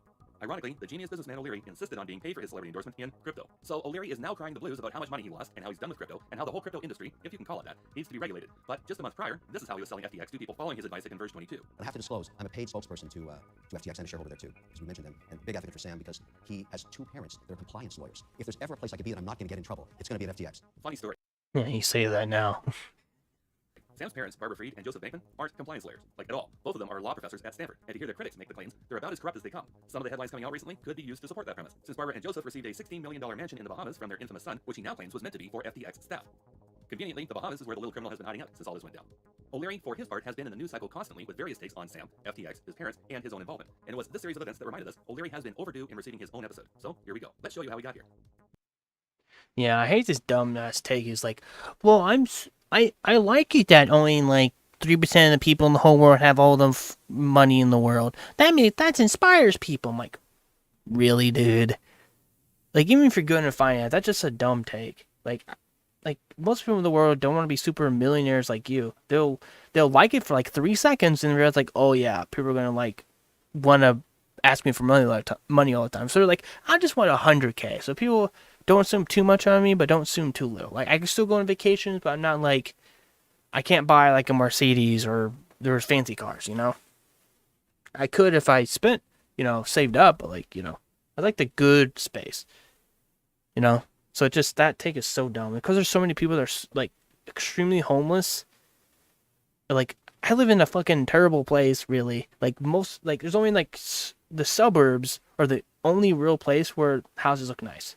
Everything else is so ghettofied. Everyone's houses disappear because no one can afford anything. The only people in my city are people that had kids when they're young and were stuck in here. They went to college here and they hence had a kid here, so they just had to stay. Like drug addicts and whatever. It's just like so bad. Of course, that's like that everywhere, but like But goddamn, dude. Terrence Thomas Kevin O'Leary was born on July 9th of 1954, which makes him a Cancer, just like Elon Musk. His surname comes from his Irish father Terry, who divorced his mother Georgette when O'Leary was 7, and his dad died shortly afterwards. Georgette remarried to a Lebanese man named George Kanawati, who took on Kevin and his younger brother Shane, and gave him a half-brother George Jr. Kanawati was hired on at the UN's International Labour Organization, which required O'Leary to hop around the globe depending on where Kanawati was posted at the time. O'Leary grew up wanting to be a photographer, but Kanawati advised him to shoot a little higher so that the pot-smoking hippie would eventually be able to move out of his basement. He could have been quite happy playing music and taking pictures and doing virtually nothing, but I would not have been happy. Despite being a failing student during his early Yeah, it's kind of funny, dude. years, due in part, he says, to dyslexia, O'Leary managed to get into the University of Waterloo, acquired an honors bachelor's degree in environmental studies and psychology, then went on to study business at the University of Western Ontario, graduating with an MBA in entrepreneurship. O'Leary interned at Nabisco as the assistant brand manager for their Miss View cat food brand, and after leaving Nabisco, co-founded a company called Special Event Television with former NBA classmates Scott McKenzie and Dave Toms. They produced original sports programming such as The Original Six, Bobby Orr and the Hockey Legends, and Don Cherry's Grapevine. When SET was sold, O'Leary took his $25,000 in proceeds to start up a software company called Softkey in 1986, along with John Freeman and Gary Babcock. Of course, like every other self-proclaimed Yeah, true. Like, that's why I don't, like, I hate the title of, like, I'm an entrepreneur, because it seems like you're wasting a lot of money on something just to realize there's no good market, and that you're entrepreneur now, but then, like, later on you're gonna be working at Walmart, you know? No offense to M435, like, they seem like they have it on track, you know? Or it, you know, you do good, you know?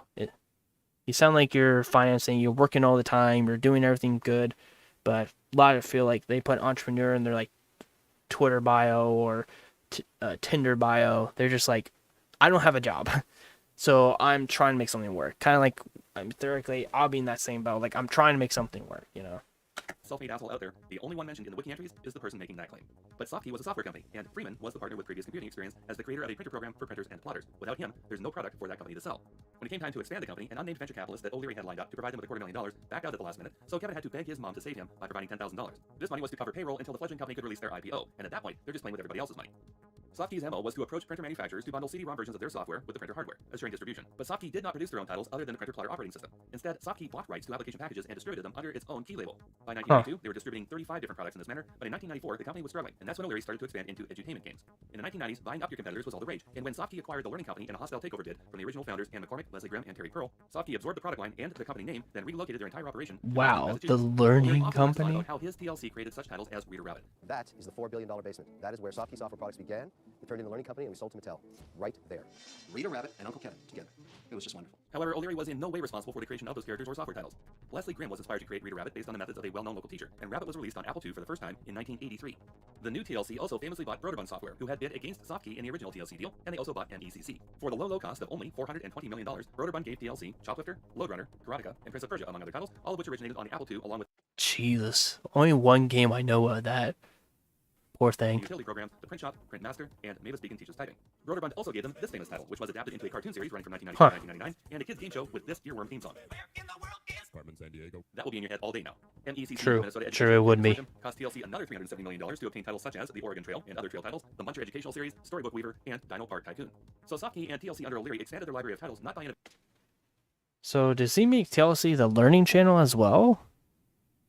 I wonder if that's how it is. innovation, not by R&D, but by acquisition and hostile takeovers. And although TLC at the time was renowned in the software community, that stature was poorly earned. I mean, just like think of all rich people, like most of them are like, yeah, like his company failed and he got $10,000 thing from his mom.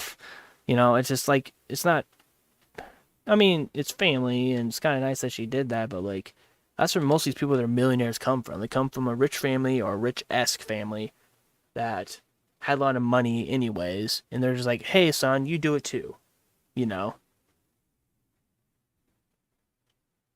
And it's so annoying seeing like 6-year-old or like 13-year-old people trying to be entrepreneurs and stuff, and they say, oh, I wanted to do it the whole time. No, you did not. There is no way in hell that you came up with all this stuff naturally on your own. There's probably your mommy and daddy's idea because they didn't want to you have a childhood. They wanted you to make money for them so they could retire early or whatever, or be super rich. That's literally all it is. And like TLC has all these types of people on there. I watched a couple of YouTubers review and it's just sad, really. And that's why I hate when watching a Shark Tank episode on YouTube and I see like a little kid being on there. I'm like, dude, what are you doing? Like, being a kid is like the only time in the world where you could do dumb shit and get away with it. Or at least you should get away from it. Unless it's like something super bad, then yeah, you should be punished or whatever. I'm just like, bruh.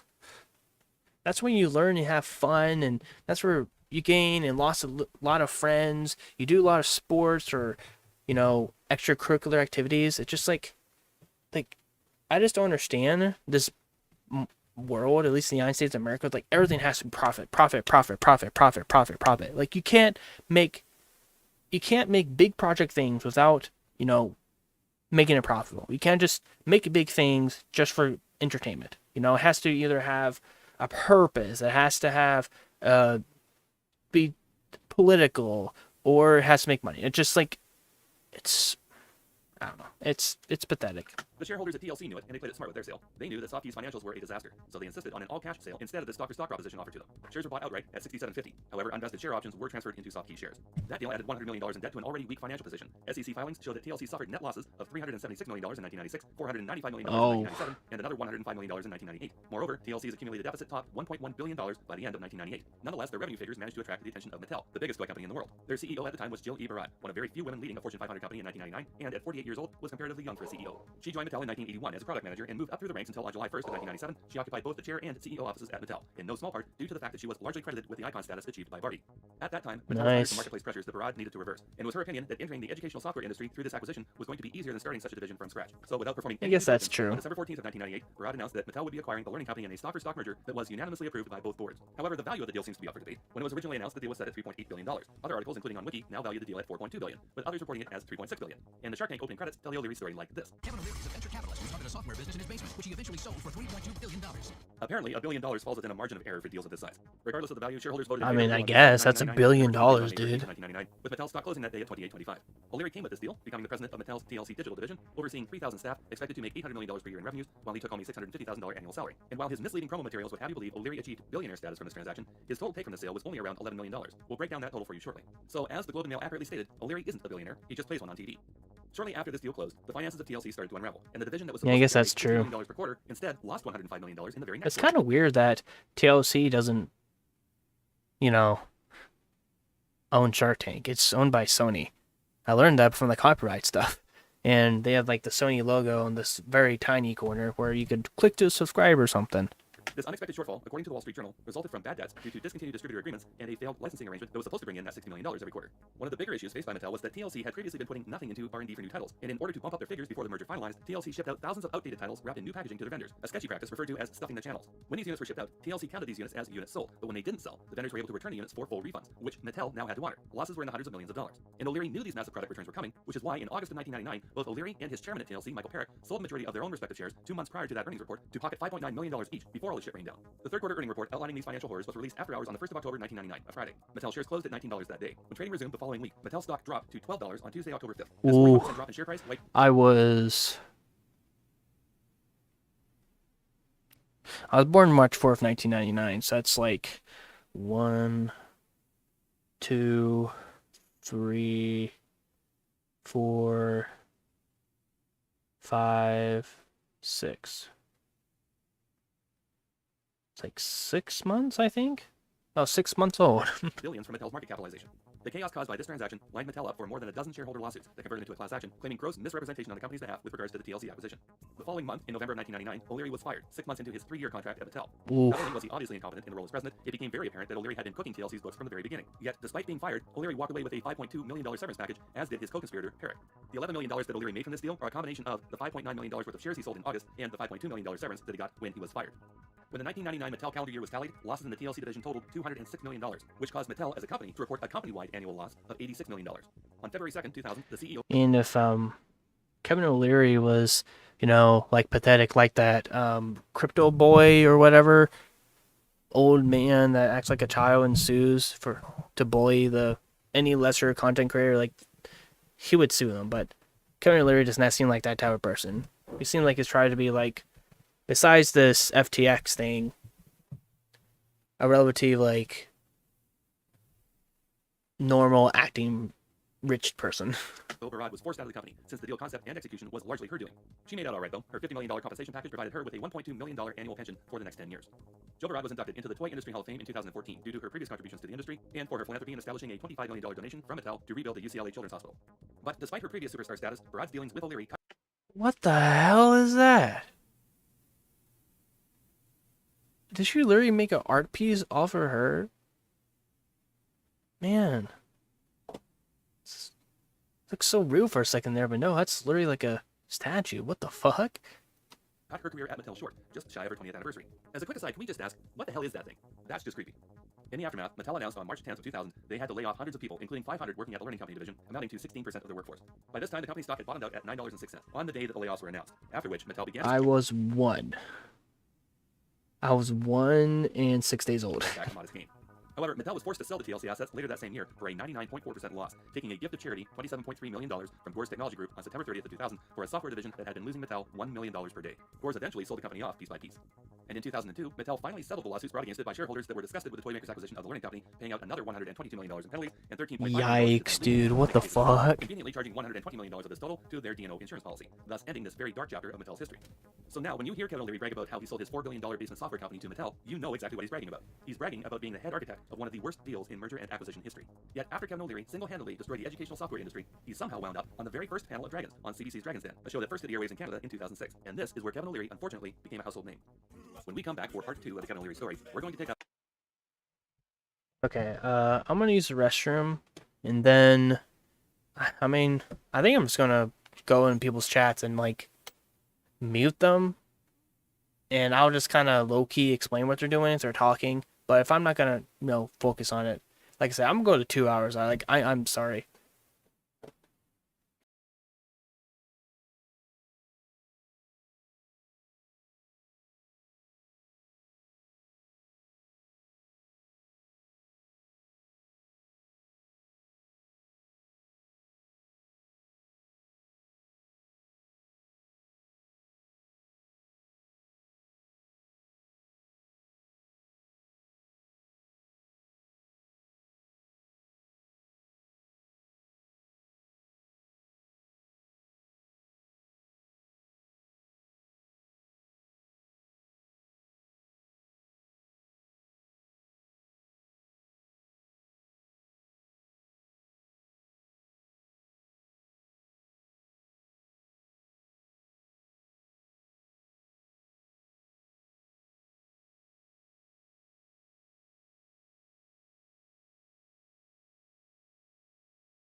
All right.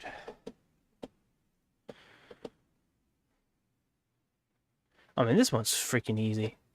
He was literally born, like, millionaire and stuff, you know?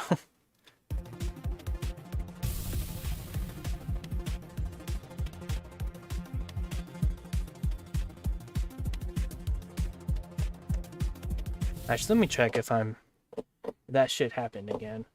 That's so annoying that happened. Nope, I think I'm... Okay. There we go.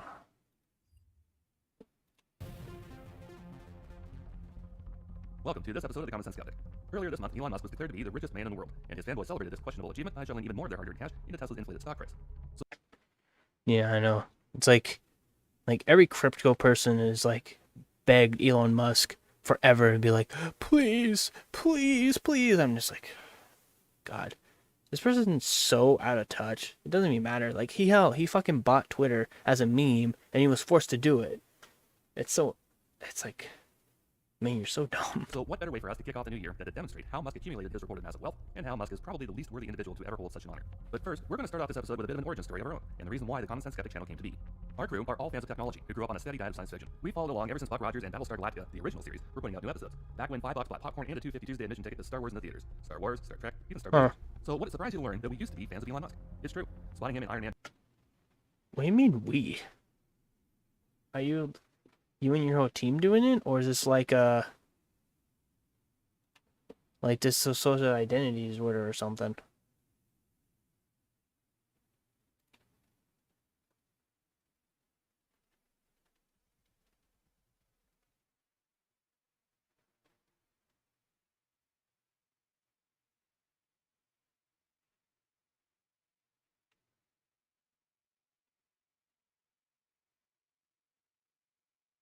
Oh, I just liked it. And 2, where the Big Bang Theory was kind of cool back in the day, and the media made sure we knew who he was and all the technological marvels he had single-handedly brought into the world. Yeah, I know, right? Like, everyone liked Tesla because of SpaceX, mainly SpaceX, and, actually, that's pretty much it. Like, I know he's memed about, I only know about him recently, to be honest. Like, I heard of his name before because, like, oh, I want to get to the moon in 10 years, which didn't happen. PayPal, Tesla, SpaceX, all directly from the unparalleled brilliant mind of this single man who manifested his visions through sheer determination and grit. Who doesn't love a story like that, right? Problem was, it was all a fiction we were being force-fed. Fake news. We just didn't know it yet. Around the same time Musk was pretending to be an actor, other stories were circulating online about new technologies that were going to reshape the world. Wonder products being fawned over the media at the time included the water seer, and thorium-powered cars, and condominiums hanging from orbiting asteroids that would float across the sky. All of which falling into the category of too good to be true, and alarm bells started ringing about these types of claims. Actually, Yeah, one of the very that's... first products that defied our belief was alcohol. Remember that one? Powdered alcohol that you just added to water to make your favorite cocktails when you were out on a hike. The problem with that claim was, alcohol is a solvent, not a solute, which is impossible to dehydrate into a powder. Solar freaking roadways was next. Their CGI promotional videos declared their goal was to pave the roads of the world with solar tile panels that were impervious to damage, creating all the energy the world would ever need. Non-stop adulation and positive press washed over Scott and Julie Broussard while they collected millions of dollars from Indiegogo and federal grants to produce this earth-saving green tech. But upon closer inspection, none of their claims added up, especially the economics. So we did what nobody else had done so far and broke down the numbers. Turned out, the raw unassembled materials for solar roadways would add up to at least $205 million per mile of 4-lane highway, and that was years ago. Despite all the rewards and DOT grants and press coverage and announced projects, 15 years after being founded, solar roadways has only ever amounted to little more than vaporware. At the time, Musk still flew under our radar, despite his constant appearances on shows and news feeds and tech articles, right up until the cave in Thailand flooded. Then he hit our wall. As actual heroes... Oh yeah, I remember this too. I remember watching this from Philip DeFranco back in the day. Declaring he would provide a submarine to conduct a rescue. Vernon Unsworth, one of the lead rescue divers of this operation, told media and Musk, thanks but no thanks, that sub will be useless in this effort. The fact was, this pinch point in the tunnel was so tight that divers had to remove their air tanks and pull them alongside. This was so dangerous that an experienced Thai Navy SEAL named Saman Gunan died while loading the tunnel with air tanks before the underwater extraction. Unsworth was absolutely correct in dismissing Musk's sub, which would never have gotten through that gap. Musk took that dismissal personally, and that embarrassment led to Musk viciously attacking Unsworth on Twitter. The sheer stupidity Musk demonstrated during this attempted publicity stunt, while there were young lives at stake, was bad. Jesus.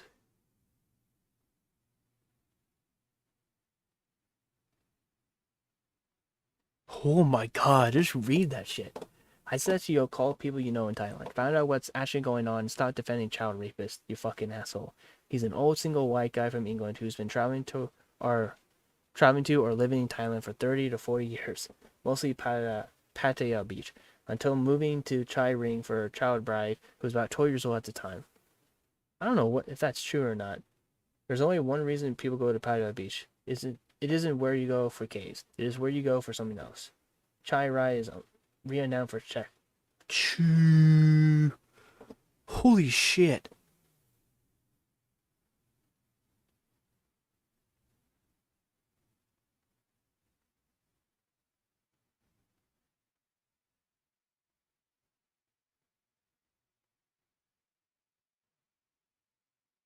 Enough. But for him to do what he did to Vernon Unsworth on Twitter and in follow-up news articles,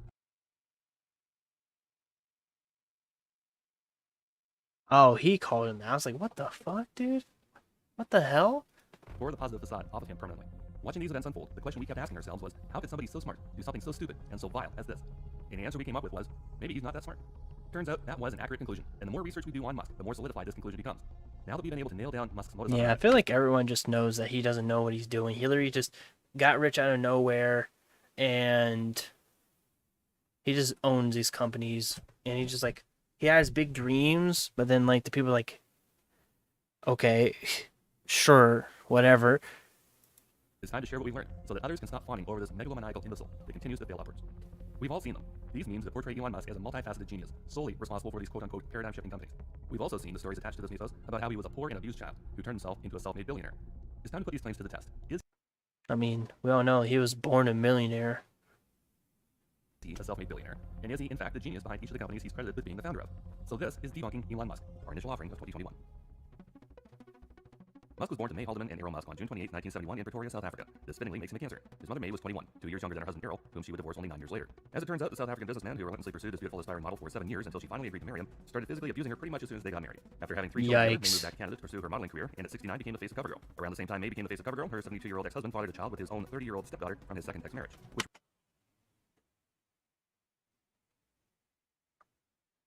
What the fuck?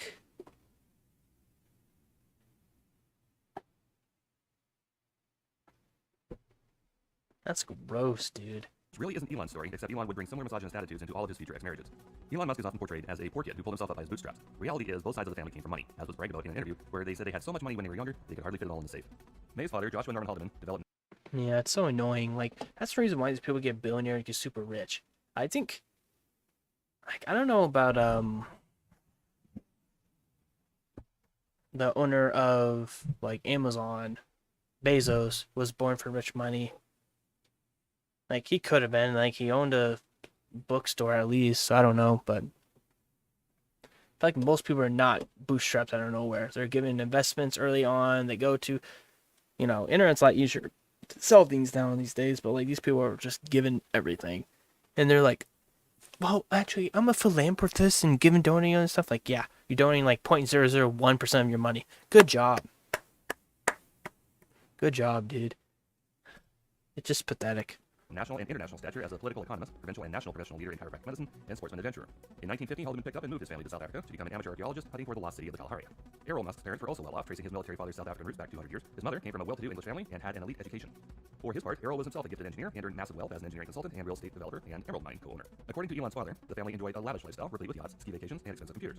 Musk himself enjoyed a privileged upbringing and education at private school, all of which Musk now denies. But not every teenage kid can walk into Tiffany's with loose emeralds in their pockets and walk out with $2,000. When his parents divorced and his mother moved back Jesus. to Canada, Musk initially stayed with his dad in South Africa. Musk moved to Canada at the age of 17 to live with his mom to avoid serving in the South African military. Musk attended Queen's University on scholarships, so how he racked up the six-figure student debt that he whines about is anybody's guess. Maybe it's because he didn't graduate before moving to the University of Pennsylvania, and he was so poor that he and another student named Adio Ressi bought a 10-bedroom frat house that they used as their own personal illegal nightclub. Ressi recently posted a photo of the house, and it still stands.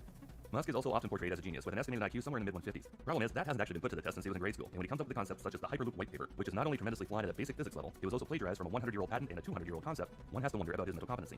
Anyone thinking that a turbine is going to pull you through an Plus, IQ is not a really good test anymore anyways. It's like proven to be like not, it's like a Myers-Briggs test. Like, yeah, sure, it might tell you based off your answers how like somewhat smart you are, but it's not like, it doesn't involve like what streetwise. It doesn't do like how much work you put into something, memorization. It just I mean, I don't know exactly all the answers to it, but like still, airless environment. While that it just kind of sucks. 'Cause everything that you believed in as your little kid, like the more you get to realize that everything just fake, and all the people who are super rich, or they just got there because fucking easy, and they're just richer, so they know more shit. They're able to buy people who know the shit, and it's just so annoying because none of these people build themselves out of the bootstraps, you know? Like, some people do, but it's really fucking rare, you know? Like, I guess Twitch streamers are probably the most, like, Twitch streamers and YouTubers are, like, the easiest way to do it, because most people are like, oh, I'm just poor, man. I just networked my way up, but, yeah. being held off the ground using compressed air in a vacuum is fundamentally scientifically clueless, and needs to check out the episodes Thunderfoot has done on this topic immediately. Then, of course, after Musk has an idea people are flying over, he has to immediately lie to his followers to create additional hype, such as this fake news about getting approval for a New York to DC Hyperloop, or this one about building one from San Francisco to LA. Add to this... I remember hearing this stuff. I was like, oh yeah, let's go, let's go. When I was like 12 and 14, 12 to 14 years old, I'm like, oh, it's kind of cool. I want to have this shit happen. And it's like, where is it? And I kind of literally forgot about it until like I was like in college. I'm like, oh yeah, it's supposed to happen. Never. And I'm like, where is it? Like one tunnel in San Francisco or something to avoid traffic. Yeah, good job, Musk. Nonsense, the concept of underground freeways accessed by elevators using electric skates, or the absolute insanity of drawing computer interfaces into your brain to play video games. And even WC Fields would have to wonder, is he dazzling you with brilliance or baffling you with bullshit? Judging from the ridiculous claims Musk is making about the terraforming and colonization of Mars, we have to believe it's the latter. And for anyone arguing Musk has a PhD to back up the genius claim, here are those facts. Musk was accepted into Stanford in California for PhD studies, but he dropped out after only 2 days to pursue his first business enterprise with his brother. And that's where this story actually starts. Instead of going to Stanford, Musk and his brother Kimball decided to create an online directory akin to the Yellow Pages to take advantage of the early stages of the internet boom. To that end, in 1995, they formed a global information That's network, cool. which would later become Zip2, whose goal it was to convince businesses to form an online presence and directory. The stories that Musk tells about these early years living in the office and whatnot seem to be mostly for dramatic effect, since their rich father gave them $28,000 towards getting this venture going at a time when the minimum wage in California was $4.25. Musk may be on record now saying he hates his father, but he apparently didn't hate him enough to turn down daddy's money. Or his I mean, it's money's money, dude. Like if you need it, if parents give it to you, just because, sure. Like, even if me and my family got super estranged, like, after, like, say something extreme happens, like, if they give me money, I'm going to accept it, probably. I mean, I don't want it, but it's like, if I need it and I ask for it and they give it to me, sure.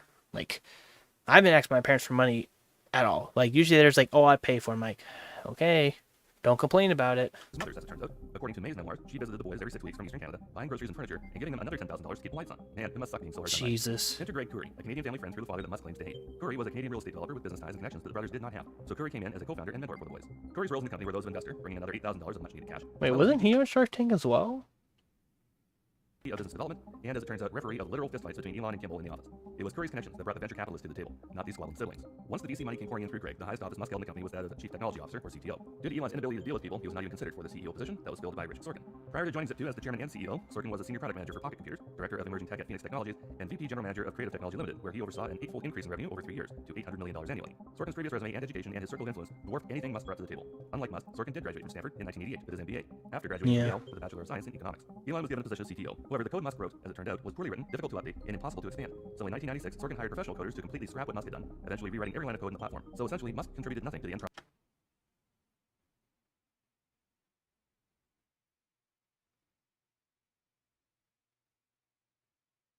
No, so yeah. We took one look at Zip2's code and began rewriting the vast majority of software. That's happens in video games a lot, I heard. Like, it just, the code is nowhere. Just like was it like Yandere Simulator? Like, has that similar issue. Like, the coding is just so bad. They're like, what's the point? Okay, I'm gonna finish this one video and then I'm gonna raid somebody and then call it. 'Cause I'm getting, like really close. Product that Curry would use to attract additional investment money. Musk, upset that his work was being dismantled, demanded that these new professional coders work the same insane hours that he did, but they were only willing to commit to 9 to 5 while rewriting this electronic version of the Yellow Pages. In making these demands, Musk earned a reputation for being quite. Well, I mean, to me, that's not bad. Like, you shouldn't work yourself 13-hour days, you know? Like, I will only do that if it's like, say I was cast in a Broadway play, then had a voice acting thing to do the next morning, and had stream. Like, that's the only time it happened, which it's rarely ever, probably will ever happen. Because who knows? But, like, that's the only time I would do that. It's, like, once in a while. Like, I hate the idea of these people, like, rich people, like, oh, I wake up at 4 in the morning, and then, well, you're born into wealth, $1 million, they give you a loan of $1 million. Like, yeah, of course you could wake up at 4 a.m. and work out and live your life. You're not a commoner. Unreasonable to work for. In April of 1998, Sorkin made a deal with CitySearch to merge in a $300 million deal that would have seen Sorkin become the new CEO of the combined companies. Musk originally greenlit the deal, but then kiboshed it by leading a revolt against Sorkin, causing Zip2 to fall into such disarray that Derek Proudian, a venture capitalist, board member at Zip2 and 3-time Stanford grad, had to step up and take control of the company as CEO. He immediately started looking for a buyer for this growing dumpster fire. In February 1999, despite constantly losing money, Compaq offered Proudian $305 million to the company, lock, stock, and barrel. This deal went through, and Zip2 was absorbed into Compaq's Altavista platform. Those of us who lived through the 90s remember the dot-com tech boom, followed by the bubble and burst. This transaction. Toys.com? Here's another parallel from that same time frame. Most of you know who Kevin O'Leary is, the self-proclaimed Mr. Wonderful from Shark Tank and Dragon's Den fame. O'Leary's biggest claim to fame is that in May of 1999, Mattel paid $3.8 billion for Kevin O'Leary's ballooning company, software company, to form Mattel Interactive. Turned out, O'Leary's cookbooks and outdated assets were pretty much worthless, and they were almost literally given away to the Coors Technology Group for $27 million less than a year later. In the time Mattel held on to TLC, Nice. they counted losses in the hundreds of millions of dollars. Investors watched their share price plummet. I rarely watched the video before. Mattel had to lay off 10% of the workforce to eke their way back to profitability. But the producers of Shark Tank conveniently leave out all those details from the opening credits of the show to let you believe that Kevin O'Leary is some sort of next-level business billionaire guru. Sound familiar? Right around the same time O'Leary single-handedly killed off the educational software market, the Zip2 deal went through, and Compaq suffered for it. Their strategy of buying assets at ridiculous premiums rather than develop them in-house at wholesale caused the once prominent computer company to flounder. In January of 1999, Compaq stock hit an all-time high of $47.62 a share. This transaction completed in February. Okay. April, the stock I have to dropped say, to it was going to go to Tom Leary's story. I'm like, I don't care. And from We there, just it was rewatched they that. were taken over by HP in September Of course, this 2001. video was The before stock that, transaction but took $12.35. Anyone who bought and held CPQ at its height lost 75% of their investment by the time it was converted into HP stock. If you lost money on CPQ, the Zip2 deal definitely played a role in that loss. At the end of the day, Zip2 never managed to create a single penny in profit for Compaq, from acquisition to abortion. But none of that mattered to the Musk brothers or to Curry, who all made out like bandits. Elon netted $22 million. Kimball only got $15 I mean, million. I would. Curry, who was the Zip2 business developer and co-founder, made enough money to invest in Elon's next venture, but he played no role in the company. Curry died in 2012 at the age of 51 of a heart attack. Oh, that sucks. After Musk cashed in with Zip2, he immediately took $1 million of his windfall and bought a McLaren F1 supercar to show off to a circle of friends and his girlfriend at the time, which made international headline news. This purchase is the perfect analogy for Musk, to be sure. Just like the company he sold, he didn't know how to pilot it or keep it on the road, and the poor vehicle suffered dearly at his hands before he wrote the uninsured car off, showing off for a man by the name of God damn, dude. Fuck, man. I'm not. That's why I'm not. If I get super rich millionaire one day, I'm not gonna buy super fancy cars. Because first of all, people are gonna like destroy it or key it or something just as spite. Second of all, most of them are like not that attractive. Third, they don't have nice space involved to actually do anything. Four, they're probably manual. And I'm like, yeah, I guess I could learn manual, but like, is it really worth it just to look cool? Like, if I'm a millionaire, I'm gonna be like Asmongold. I'm not hardly gonna change at all. Like, I'll like move out and like, I was like making millions every day or like six figures every day. Like, I would retire my parents, you know, help fix this damn house or help my parents move out of this house and live into a nice place and just, you know, just chill out and have a good life. Like, cool. I mean, my dad liked technology stuff like he always does, but like, it doesn't matter. It would just be pretty much what I'm doing now, but instead of versus my parents affording everything, it's me affording everything. Well, I do pay car insurance and my phone bill, so don't get me wrong. I'm not that degenerate, but it is what it is. We will hear again very shortly. Following the windfall sale of Zip2 to Compaq, Musk turned his remaining money and focus to his next venture he called X.com. Of course, everyone knows the story of how Musk single-handedly set out to revolutionize the banking industry, except you don't see the name Harris Fricker anywhere, and he was kind of important to that company, not only as a banking expert, but also as a co-founder. So was Ed Ho, a former Zip2 executive, and so was Christopher Payne, Harris Fricker's friend and colleague in the banking industry, who has apparently never ever been photographed. Ed Ho, on the other hand, has only ever had one picture taken of him. Seriously, those are the only pictures we could find. Judging from the difference between the English and the Spanish versions of Wikipedia, someone has been rewriting X.com's history. Compare these screenshots for X.com from both sites, and you'll find the English version has been redacted to remove mention of everybody but Musk at X.com, but the Spanish version still names the three other men, their co-founderships, and their departure trajectories.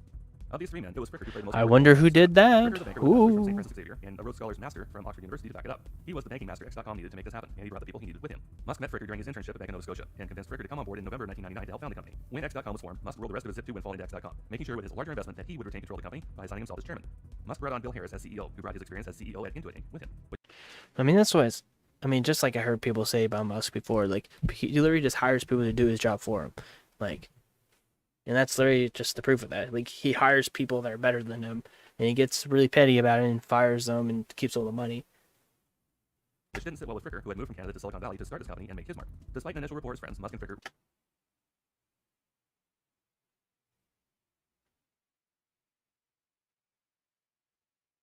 rarely saw eye to eye in business. Oh, that Fricker sucks. wanted to create an online bank, but Musk kept insisting their company had to revolutionize the banking industry. Fricker accurately accused Musk of overhyping their product, and tensions got so bad that Fricker attempted a boardroom coup against Musk and Bill Harris to take the CEO positions 5 months after founding the company together. When that was unsuccessful, Fricker, Yikes. Payne, and Ho all simply left. I was right. You know, they started fighting. And they took all the best software engineers with them, leaving behind Musk and whatever staff remained in May of 2000 with a disheveled shell of a barely functional platform. Scott Anderson, a software engineer who started working at X.com on August 1, 1999, described the fallout as complete insanity, describing their software as a Hollywood movie set of a website that barely fooled the venture capitalists. Fricker was apparently so pissed off with Musk on his departure, he doesn't even bother mentioning X.com whatsoever, despite setting the company up using his experience, connections, and education in the banking industry.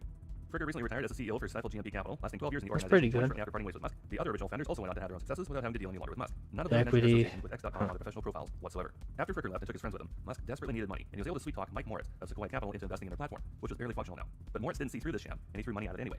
Meanwhile, another company was making their mark in the online finance world, and this one didn't have all this inner turmoil, at least not yet. A similar banking concept created by Peter Like, these companies happen. I'm like, I never even heard of this shit before. Oh, defunct. March. Thiel Okay. and Max Levchin and a startup called Confinity was gaining notoriety with their payment platform called PayPal, which was developed through 1998. Oh, okay. Almost a year before Musk and Harris had their falling out over at X.com. So right off the bat, 3 things to note here. Number 1, Musk did not found the company that wrote PayPal in December of 1998. Number 2, Musk did not write PayPal. And number 3, the company was not even called PayPal. So when Musk is introduced as the founder of PayPal, there's just so much wrong with that statement. If it wasn't pathetic, it might even be funny. Musk was watching the Confinity platform take off, so Musk started copying their promotional model. Luke Nosek's primary campaign for Confinity that Musk copied was offering cash incentives for new clients and client referrals, which drove both companies into the red ink. Thiel and company eventually decided if you can't beat them, eat them. So Confinity bought or merged with X.com. Yeah, that's what I'm saying. It's just like, like these people just buy each other out and stuff. Sad. In March of 2000. Oh, I was almost 1 year old there. March 1st, 2000. under Bill Harris, who would remain as CEO of the merged companies. By virtue of his shares value, Musk became chairman, and Thiel became the chief financial officer. Combining the companies was a nightmare, each having their own corporate culture, and the two were like oil and water. Harris and Thiel particularly didn't see eye to eye on how to handle the combined company, which was sinking deeper into debt, in large part because the site was being constantly hacked by thieves. This discord led Thiel to quit the company. Musk arranged an emergency board meeting to seize the CEO position away from Harris, and that was a move that brought Thiel back as chairman in April of 2000. In his new position as CEO, Musk wanted to phase out all other names in favor of his beloved X.com. Problem was, focus groups hated X.com since it sounded like a porn site. This caused a rift in the former Yeah, I company. guess that's true. Yeah, it does. Ranks, which in turn angered Musk, who loved the name. Despite bleeding red ink, the company became popular as an online means to transfer funds. But with that popularity came increased fraud as hackers discovered they could easily access financial data on the site to siphon funds. Additionally, bank fees from the increasing transactions started adding up very quickly. It was obvious now that the company lacked a solid business structure as well as a way to offset the money it was losing, and it had no plan to combat the fraud it suffered. Chief Financial Officer Roland Polka, now a partner at Sequoia Capital, suspected Musk as the new CEO was not presenting his board with accurate assessments of the company's issues. And enough people started questioning Musk's decisions that they formed a coalition of former X.com and Confinity board members with the intent to dethrone Musk. 6 months after Musk deposed Bill Harris as CEO, Musk himself became the target, and this coalition voted Musk be removed from the CEO position while Elon was flying to Sydney. I think it's from that article he mentioned earlier. He's like, oh, why? Like, Elon Musk is a shithead or something. It must be from that.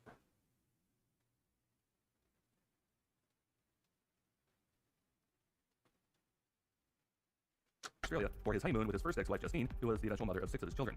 Justine gave Mary Claire quite the interview about her time with Musk, the way she was treated, and how Musk left her. I was a starter wife. What a title there. The linchpin to this coup was Peter Thiel returning as CEO, which he agreed to do. Musk found out he had been fired as CEO when he landed in Australia, and immediately headed back on the first available flight to plead his case, but nobody was interested in hearing it. Musk was removed as CEO on September 24, 2000. He was formally terminated from the company on March 9, 2001. That full separation agreement can be found on corporate.findlaw.com, and it has some very interesting language woven into page 3, paragraph 5, regarding the deletion of reference to founders on the PayPal website, which will allow Musk to inaccurately, in the future, call him a founder of the company. After Musk was terminated from all roles in the company, he rebranded the company to PayPal and removed all trace of the X.com branding. He took the company public in February of 2002 with an IPO valued at $800 million, before eBay bought the shop, lock, stock, and barrel, for $1.5 billion October of the same year. So as it turns out, not only did Musk not found PayPal, he never even worked for a company called PayPal. He had nothing to do with renaming the company PayPal's IPO or the subsequent sale to eBay that made Musk rich by accident. Yeah, but people don't care. It's the online. That's online. It's the hype, bro. From this windfall that Musk received thanks to Peter Thiel's efforts, Musk took the $180 million he received and sunk portions into Tesla, SpaceX, and Solar City. We're going to take a break right now so you can get up and have a stretch, grab a drink, and then join us when you're ready to click part 2 of this presentation. Okay, so, like I said, that was going to be the last video. It's 2:08. I was going to end it at 2, but, you know, I got 2 into the video. So.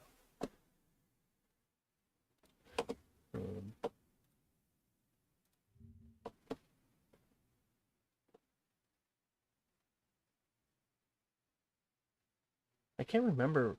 Oh, wasn't that the lady that did, that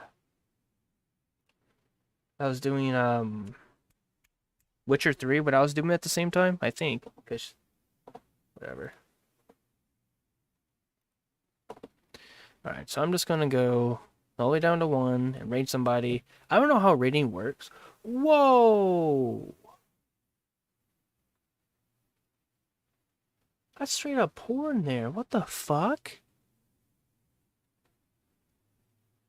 God damn. I mean, it looked hot as shit, but like, fuck. Bro, are you trying to do speed run banning 101? So stupid how people get away with shit. I don't know. I mean, I wasn't the best reactor tonight. I was more like, hey, cool. But like, some things I was into, but still, at least I fucking try, not just like, literally just watch something that's illegal and expect people to like that. I swear, if I was a fucking woman, dude, I'd probably have more viewers. Because that's what I did when I first started rating people. Or talking to people's streams, I had no idea. Honestly, my favorite idea was making a YouTube video as a stream. No one really chatted, but it'd be awesome if they did. Guys, I feel like, right now, I feel like I need to either stream less and work on videos more, or stream more and just hardly post a video at all.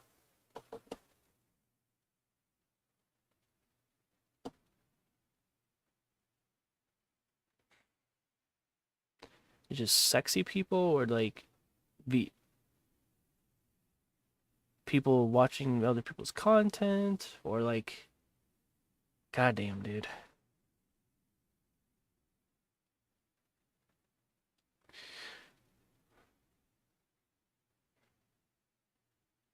Again, like, just act fucking sexy, and or be a girl and be sexy, dude. We're almost there. We're almost there.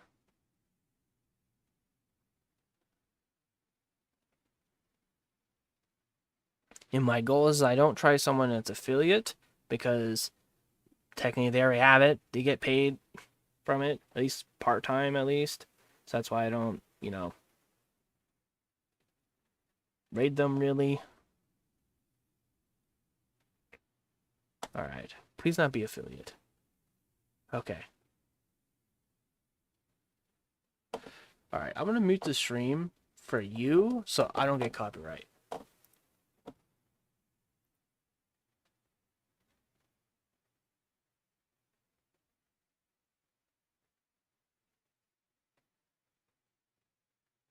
Lesser followers than me.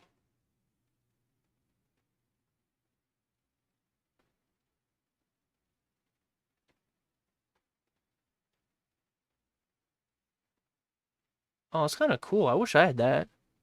Huh. Okay, watching paranormal shit. The dude, sounds like Spanish accent. I think it's a video for like was acting funny, like paranormal, I think. So whatever.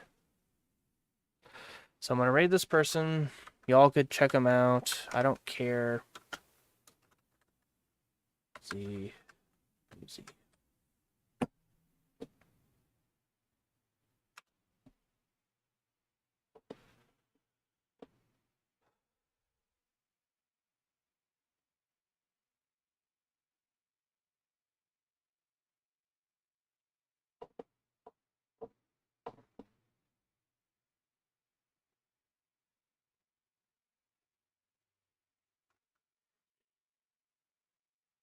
Hello.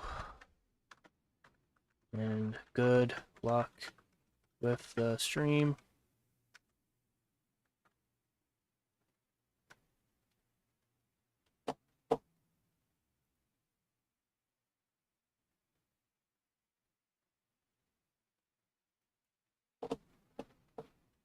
Stream.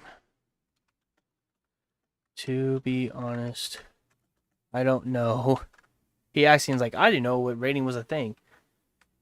I don't know how it really works. It works. But I just ended my this is the end of the stream, but this is end of my stream.